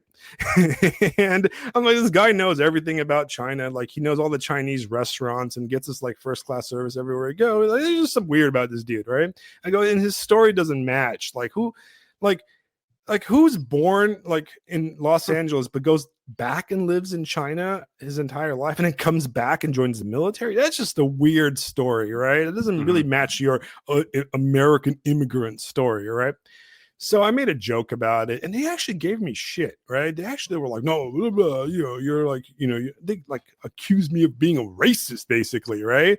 And I was like, I don't know, whatever, I'll take it, big deal. It's like, this is like back in the day, so it was like, I'm gonna shut up. Well, many years later, I'm long gone, and a friend of mine that was also in that unit for a while, he's like, guess what, bro? And he sends me like a Navy Times like article. Turns out the dude was a Chinese spy the whole fucking time. You know what I mean? Jeez, yeah. But all the signs were there, but nobody had the balls to say it. Okay. Nobody had the balls to question the American immigrant story, he came to America and he loved this so much that it magically dirted him into loving this country, so much so that he joined the US military. No, this dude was caught basically selling like radar schematics and landing patterns of the spy planes on Okinawa, right? And I'm like, oh, okay, well, I fucking told you so, but it's too late now. I'm long, Don't listen to the racist, I guess. But it's interesting because that's Guardians of Decay that like they put up an impediment that we can't even. There's so many synthetic impediments that have become cultural. Just reflexive, like to criticize somebody for whatever, and there again is a case where something slipped through the cracks because it had the cover, and I think that would be a fifth generation warfare tactic that you could really call it a fifth generation warfare tactic that they're able to operate under that cover. Because I was just having a conversation with one of my children about this. If everything is racist, then the real racists are the ones that are benefiting because no one knows where they are. Like nobody, because they're out there actually operating, doing horribly racist things that none of us know about because everybody's racist for bringing anything into question. Like people, I can imagine that type of scenario where people would just be like afraid to even say anything, but that's intense. I mean, I'm actually, as you say that, I did Google it and look it up. I mean, that's crazy. And does it happen more often than not? Yeah. And I don't think it's unique to China too. I'm sure there were people from other countries in years past, Russian or whoever, that were doing similar types of things. It's just like that's like that kind of espionage. That's fifth generation war. No one was shot. No one was killed. But that type of I don't know. Right. And it was so half-assed too. But it always makes me think, right? If I'm Chinese, if I'm a wealthy Chinese man or woman, right, or any of these countries outside the Western sphere, whether it's Russian or whatever, right? And I had enough money to be able to travel and the freedom of movement, right? It would be absolutely ridiculous for me not to fly my pregnant wife to Los Angeles and have her give birth so I could have an American citizen as a child, not because that makes them special or gives them magic powers or anything like that, but because you have that unlimited passport, not only from your own nation, because none of these countries, will, not give them a passport, right? But also have the access to, because you can easily, you don't even have to be an American citizen to buy property. Like obviously we prostitute ourselves to everybody on the planet. Any Saudi pimp or whatever can buy as much land as he wants in Los Angeles, but as soon as you get that passport, you can't even question their motives, because if their child is born in Los Angeles, well, they're American. They're just like Thomas Jefferson and George W. Like it's like, how dare you question his Americanness, guy? Even though you guy can spend 0 days, besides like the first weeks of childbirth, and enough to get the embassy to give him a birth certificate, right? Like, it's absolutely absurd. That's the insurgent would maneuver inside of 5th generation warfare, understanding that they're able to pull that sort of thing off because of the nature. Because again, systems drive behaviors. If I know that I have freedom of movement in the system and I'm protected by cultural norms, whether it's not limited to just the term racism, it could be misogynism or fill in the blank phobia, right? Like your blank phobia, like of whatever. That sort of thing, those cultural patterns, I guess you'd say, they may or may not be disconnected from reality. And when people are pointing out things that they observe in reality, and that reality is questioned because it doesn't necessarily line up with a cultural norm, I think that ultimately that's a challenge for a civilization or a culture in the long run. I mean, I don't know how you would survive. It's like it's stopping flow. It's kind of like natural, like constructal law was talking about it. If information is not allowed to flow freely, if it's forced and stopped, then that's gonna have that's an impediment to the I don't know, the system, as it were, because it's a complex adaptive. Like humans are complex adaptive systems. Human organizations are complex adaptive systems. Whether it's a company, whether it's a religion, whether it's a tribe, whether it's a people, whether it's a nation, those are all complex adaptive systems, and they're all subject to the same things that anything else in nature is subject to. I have an interesting question to you, and it's more of along the lines of the how we approach politics, right? Yeah. Now we know we tend to lean on the conservative side, even though I don't consider myself a conservative by any means, right?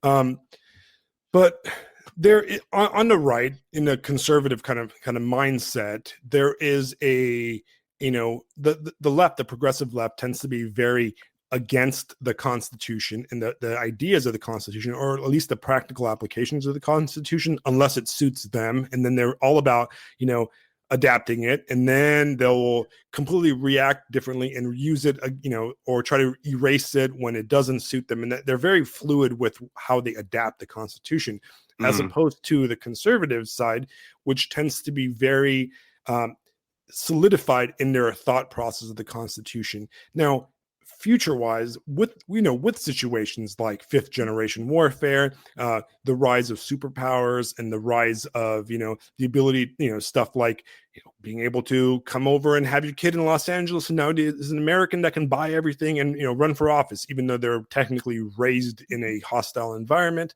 right?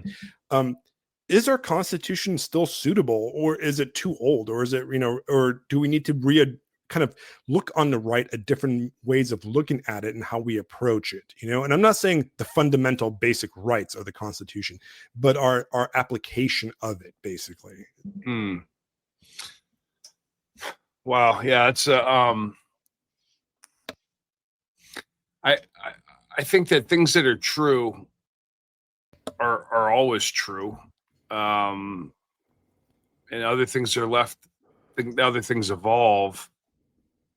There's something like I wouldn't call myself I think I'm of a system, and there's an article that I wrote on my Substack called "The Candle in the Silence," because I kept getting direct messages of people saying, "I need to know your politics. Like, if you're not left, I'm not going to read you anymore, and if you're not right, I'm not going to read you anymore." That kind of thing. Right. And people on the left think I'm a conservative, and people on the right think I'm a liberal. And I think really that's like us. That's like us. Yeah, and I guess I call myself a classical liberal, in sort of the vein of, say, a Jefferson or even a Patrick Henry. But like my fundamental starting point is that you shouldn't infringe upon the life, liberty, or property of another human, and that's essentially the golden rule. And that's pretty concrete, right? That's pretty true and constant throughout most global religions or world religions, world cultures, that don't lie, cheat, steal, kill, hurt, harm, and that force should not be applied against you unless you violate the life, liberty, and property of another person. It just seems to me that's it's like a flat tax, right? I can walk around with the rules just on one card versus Right. bazillions of pages of code and everything else that nobody pays attention to or even knows about anyway. I mean, I don't know when there's so many things that we could argue as far as like, when did the Constitution when was it last valid? I mean, some people say it died with the war between the states. Some people say it died when the direct election of senators went away, or the advent of the Federal Reserve, or the income tax in 1913, or there's so many things that are subject to interpretation. But I think that through it all, and that that there are rival factions or gangs or whatever that believe that, as you say, it suits me here, then I'm for it. It doesn't suit me here, then I'm against it. But I really do think it boils down to the simplest operating system of does it infringe upon the life, liberty, and property of another human? And if so, then that to me would be unjust. If not, then that would be a just system. Right. Now, I don't know if it accounts for the avarice of humans, or the human nature. I don't know. It just seems to me like a lot of the concepts of, like, I guess when I think of the Constitution, I guess again following sort of the Patrick Henry mindset, he was opposed to the Constitution. He was what was known as an anti-federalist because he didn't think it went far enough to restrict the powers of government over the people, which was ultimately what he thought, and others like George Mason thought that the war for independence was fought for in the first place, was to limit the power over humans of them to pursue their own, their life, liberty, and happiness. But it just, to me, it seems like we're so far removed from even that reality. But when we start to talk about it, and have you ever read The Road to Serfdom by Friedrich Hayek, F.A. Hayek? Yes. Yeah. Yes. And if you don't want to read it, you tell the listeners, I mean, just type in Road to Serfdom in cartoons, and there's panels that explain the entire book. Because the book is, to be fair, it's great, but it's not the easiest literature. But that's what we're on. I mean, that's what happens when we're in these types of systems where we think like all of our problems need to be centrally solved by people in Washington, D.C. that have no idea what goes on in California, or have no idea what goes on in New York, or have no idea what goes on in Alaska or whatever. But from their viewpoint, from their perspective, I guess this goes back to Boyd, from their orientation, they make decisions and actions based off of a very narrow perception that's disconnected from reality. And that grating that we feel is the inconsistency of those things with the laws of nature, with the laws of human nature, things that impede upon our life, liberty, and property. That seems to me pretty fundamental and apolitical. And I think a lot of times the quote unquote right and the quote unquote left, I mean, it comes down, it's almost like a battle of like Coke versus Pepsi. Like, you're still getting cola. Like the people that made the sugar and the caramel coloring and the caffeine and the cans, they don't care. Just get either one. We win either way. Mark, the word I want to drop in here, and as you're describing this, managerialism is, I think, what we are currently ruled under. It's managerialism. So whether it's right or whether it's left, it's going to be somebody managing. It's going to be somebody just trying to run it in this, however you want to describe the system. I think, or I suspect, the kinds of things that are happening with fifth generation warfare and the kinds of things that are happening in this kind of long defeat, slow decay of the United States. I think a lot of it is able to take advantage of the fact that it is managerialism, and managerialism has no real principles besides its own protection, besides its own, just conserving its own power and keeping itself, in charge. So then is the antidote, because you're talking about life, liberty, and property. The Constitution or whatever doesn't matter. At the end of the day, what are the principles that we are going to defend? What are the principles that we're going to espouse that transcend any document, that transcend any structure? And this is one of the things I like about Boyd, is because I think his ideas, he saw one of the rules of reality, and that's why it works so incredibly well. That's why you'd like Bijan's work too, because these guys, in a way, if I may be so bold, they kind of identified how an enchanted world works. The flow of information, the flow of ideas, the flow of knowledge. Yeah. Coming at it from a Christian perspective, you're talking about the Holy Spirit, man. Like, that's what that is. It's energy. It's that stuff. Yeah. So is the answer, or one of the answers, or maybe the thing is, we've got to re-identify the principles that govern reality, and we've got to stick to those. So, like, for example, with the Chinese thing, nations are nations.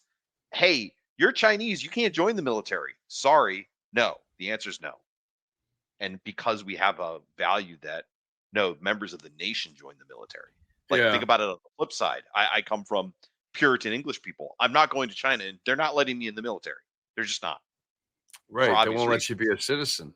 Well, because I'm not fucking Chinese. That's why. Yeah, you can live there your entire fucking life and be the most dedicated servant. Yeah, right. Yeah, the most dedicated dude of all time, and they're still going to be like, nah. So we need to look at the United States and accept that one of our biggest problems is we have no principles. Whether you're right, left, center, doesn't matter. At the end of the day, we had them, and we abandoned them a long time ago. It goes back to, I find the most fascinating period to study in American history is the antebellum up to Fort Sumter.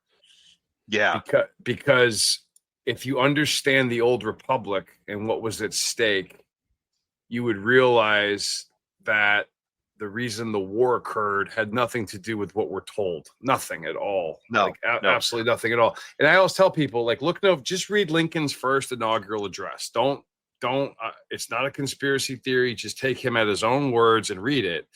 And he flat out says, hey, we're not going to invade unless you pay the tax, so long as you pay your imposts, your tariffs that were benefiting northern industry at the expense of southern agriculture. I mean, that's what the president of the United States, that's revered as the great whatever, that's what he said in his own words, in his own inaugural speech. And now you look where we've come. It's interesting that we're still trying to smite that out. It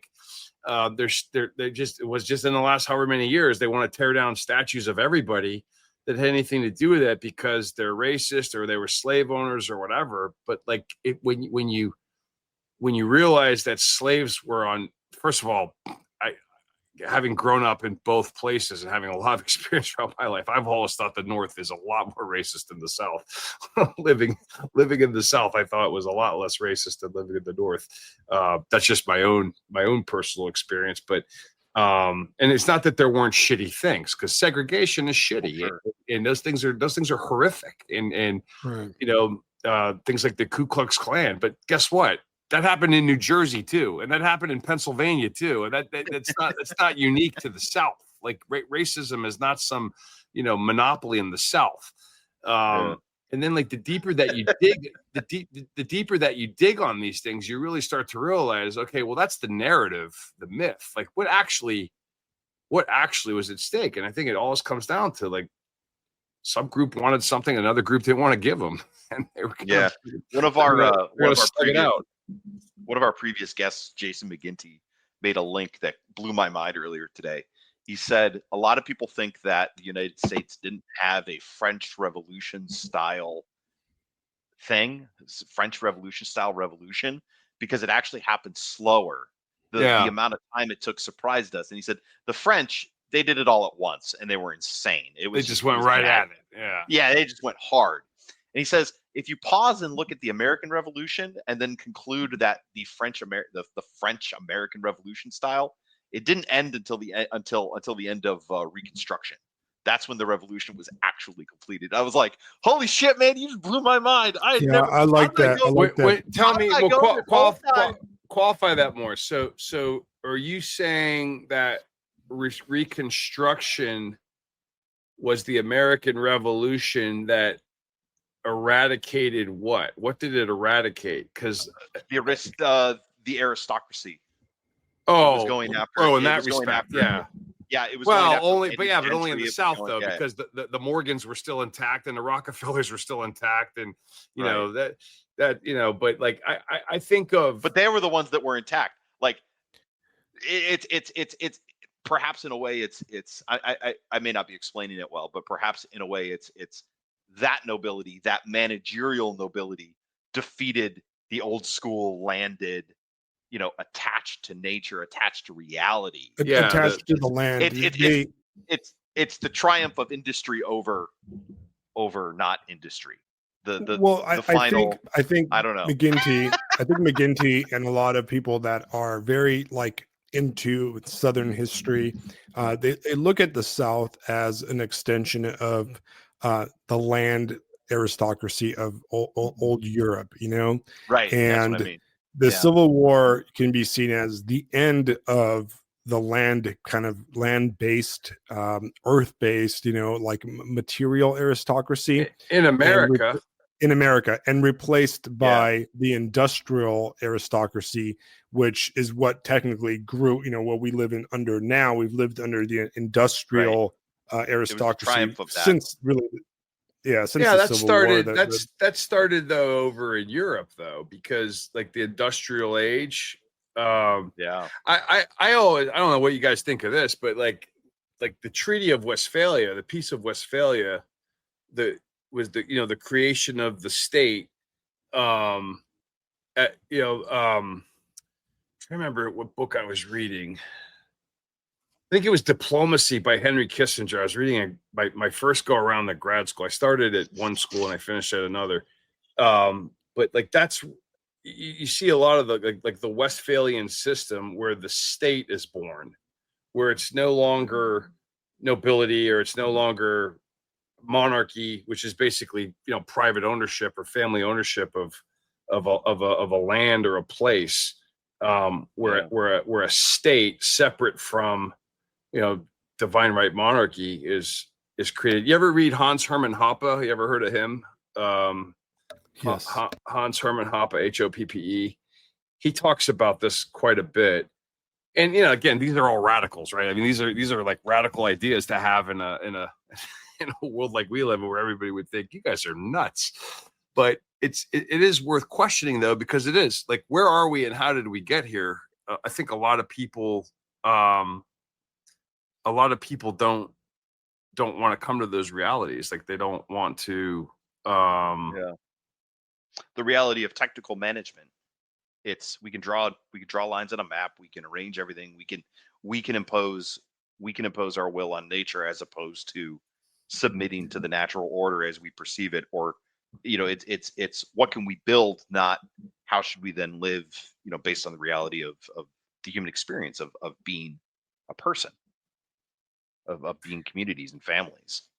Yeah, that seems like it's like, how do we make everything machinistic, or how do we, like a technocratic thing. But I think making the world a machine, making the world a machine, not a living organism. We're disconnected from we're disconnected from our design, like what we were created, like what is here. What is doing? So it's interesting that you bring bring up Westphalia, which the Peace of Westphalia was basically the end of the religious wars, right? The Yeah. big battles between the Protestants and the Roman Catholics in Europe.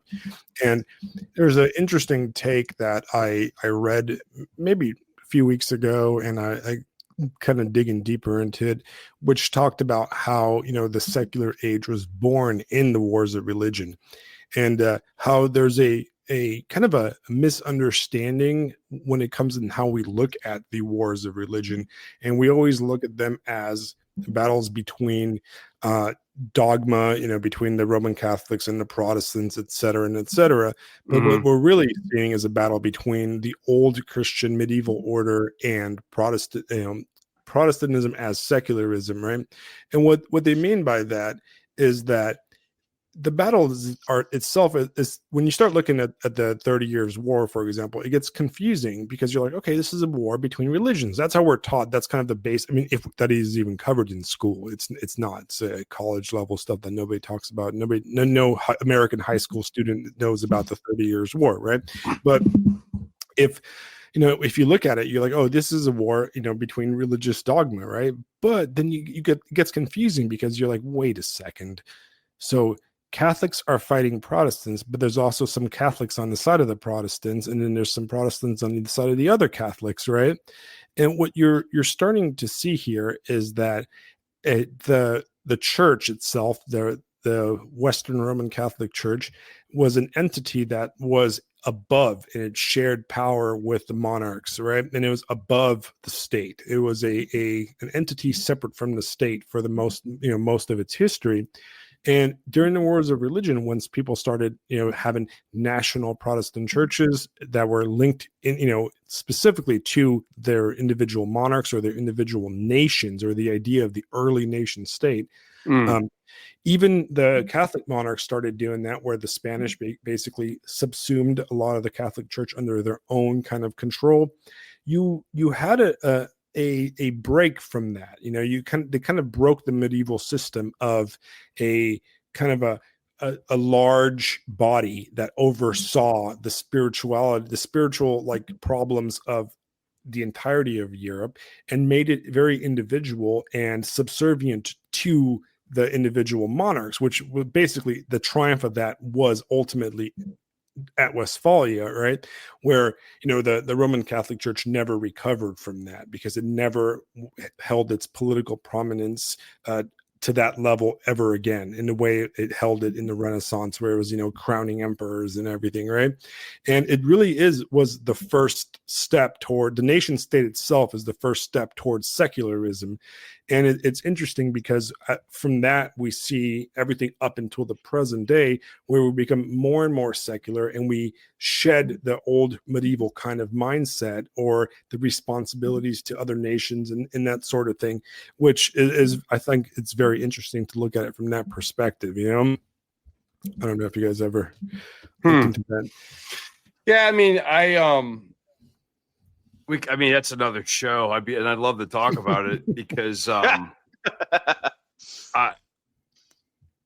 don't know. I mean, I'm Catholic, and I've studied. I've these things keep me up at night sometimes, thinking about, like, the way the world is, and the way things were interpreted, and the way that a lot of times I go to Byzantine Rite, which is essentially Eastern Orthodoxy that's in communion with Rome, and I'm like, well, what are they arguing about? It's this clause in the creed and the Immaculate Conception. I'm like, what else? Nothing. Like, Right, okay. right. So that's like the big rupture, right? Right. So there must be other stuff. Like, there must be other things. Like, maybe you have to look at the sack of Constantinople, or like you have to get into all these other history things. And then you start to realize too that those are just all interpretations that have been handed down to us over time, and then I do really start to question my reality of, like, everything that I thought I knew. What do I really know? You know what I mean? Like, it's just like I find like the more I learn, the less I know, and the further I push on these things, and the harder I go on these things, then you realize that there's a lot more to study and learn. And I find that, like, tribal identity or political identity, or other things are actually really narrow and limiting. Whereas somebody like, say, John Boyd and others, I mean, they're trying to pursue something that's at a much higher level beyond those sorts of things, and with the full understanding that those things shape how I see reality, right or wrong. My upbringing and who I am and where I'm from and what I believe and that sort of thing. That definitely shapes how I see things, and how I could come to a completely different set of conclusions from somebody that's looking at the same exact thing, but our orientations are totally different. So we can observe the same set of facts and come up with completely different conclusions. Right. Well, that's absolutely interesting. Exactly how, I think the idea of approaching a liberal education in its, it's an actual meaning, that big L liberal, does allow you to do that by a state of constant learning and inquiry into why things happened, why and kind of spreading a broad level of fully understanding the currents behind certain events in history that shape us today. I mean, we are living through situations that started probably 2,000 years ago. Currents from 2,000 years ago are still shaping our behavior and our perception of the world.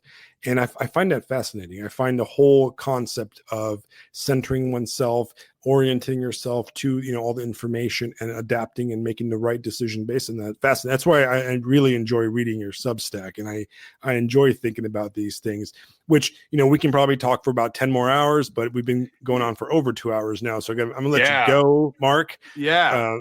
I got to feed my family. The dinner time's coming up. But before we go, I want listeners to absolutely go ahead and read Mark's Substacks, both of them. There's going to be links in the podcast publication, and I'm going to have a bunch of links to all the stuff we talked about, right? All the Adron Bijan. We're going to talk about, I'll make sure everything was mentioned is going to be linked in the podcast episode. Man, we could talk for hours, but before we go, do you have any recommendations of something that, besides your podcast, which I highly recommend? I tossed some articles of things that we talked about in the chat as we've been going here, and I love the engagement and the open-minded stuff and the open inquiry, and thankfully at the moment Substack seems like the one place where you can actually still do that. I hope that Substack remains a free system.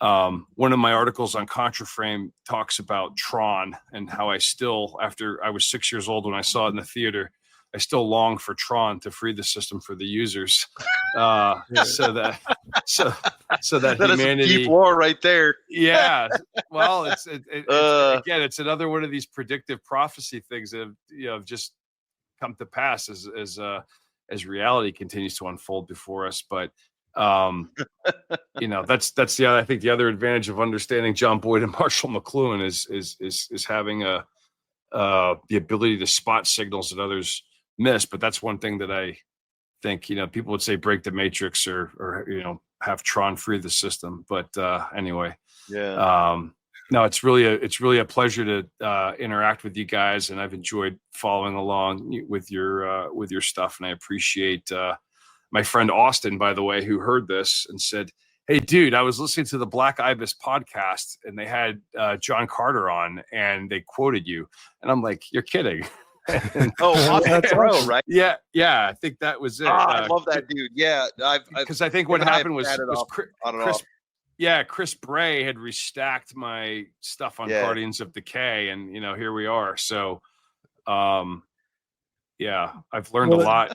So I keep learning. So that's our little corner of the swamp that we live in, because we both live in a swamp. We cover a wide range of topics. We'll go from talking about weird occult Hollywood movies like and then Italian films, and then we'll talk about what did we have last week? Oh, we had strange Australian literature with the Tower.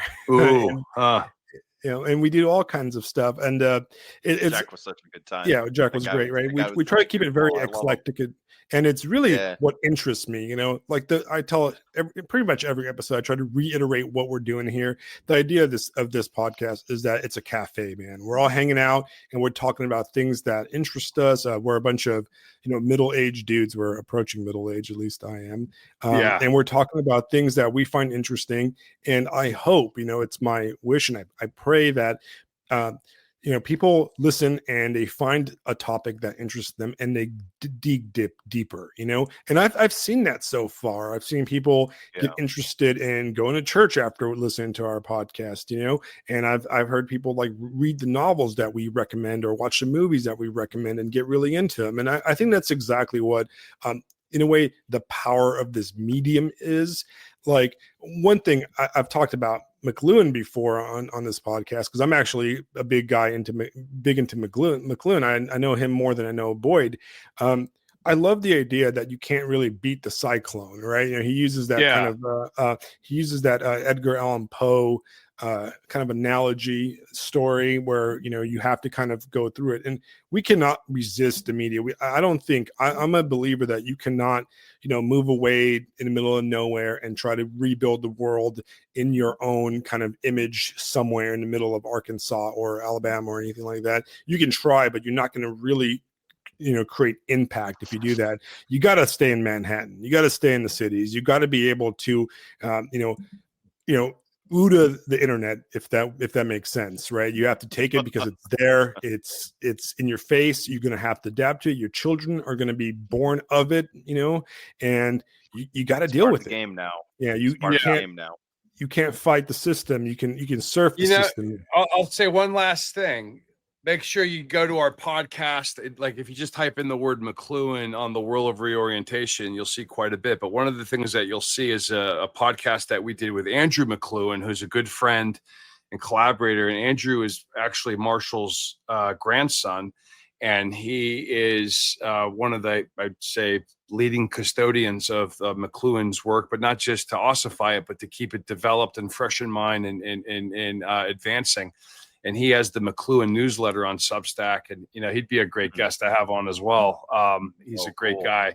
But yeah, I mean, it is interesting. These types of thinkers like Boyd and McLuhan, whose stuff is so timeless, we're just catching up to them. And I say this a lot, that maybe with AI, we can catch up to them. But I don't know that. I don't even know with AI if we're able to catch up to McLuhan and Boyd, right, because they were so far ahead of. They were so far ahead of all of us, really. So anyway, that's funny. I had this on my notes for today. I had this big section on like talk about AI, and I didn't get to it. Maybe for another time, because I have some thoughts on that applying Boyd to AI. But if I mention it, we'll be here for another hour. So I'm going to save it for another time. Well, I'm happy to come back anytime, and we could wrangle my creative partner Pontrevera, and I'm sure he would. I'm sure he would love it too. So. Absolutely. We'll schedule that soon. All right. Thank you very much, Mark. And for listeners at home, please like, share, and subscribe. Go ahead and visit Mark's Substack. There's going to be links below. And thank you. Good night. We'll see you guys next. Yep. Actually, for you listeners listening to this week, we were going to take a week off next week. We have a lot of stuff to do in our personal lives. Fisto has to get ready for the new school year, and my daughter's starting school. Yeah. So we're going to be busy doing that. So we're going to take a week off. I'll announce it on Substack, but we will be back with the guest in 2 weeks. And it's going to be an interesting one, actually. We just read her reply email. Because we're very professional adults, we actually send out kind of questionnaires, and we kind of set everything up ahead of time, right? And I just read her email. I know Fisto did too, because he replied. Yep. It's going to be a good one. We're going to go back and we're going to talk about religion again, which has kind of been a topic, in the world. There's a lot of listeners that are like, oh, Alex, I'm not going to talk about the pagan thing. I'm not going to talk about the pagan thing anymore. I'm actually very over that conversation, and I will write an essay or an article on why I'm kind of over that conversation. And in a way, watching Under the Silver Lake made me over that conversation, because I feel like when the real issue with paganism has nothing to do with guys that worship Odin. It has everything to do with guys that worship the silver screen and movie stars. And that's truly the real pagans we need to talk about, right? The ones that Those are the gods we have to kill. Those are the gods we have to kill. Yeah, the ones that live next door to us and go to the crystal stores and stuff. Those are the real pagans that we're dealing with in this world. So we'll talk about that in the probably next episode. But thank you very much, Mark. You guys have a good night, and I'll see you guys in Mark. 2 weeks. Thanks a lot.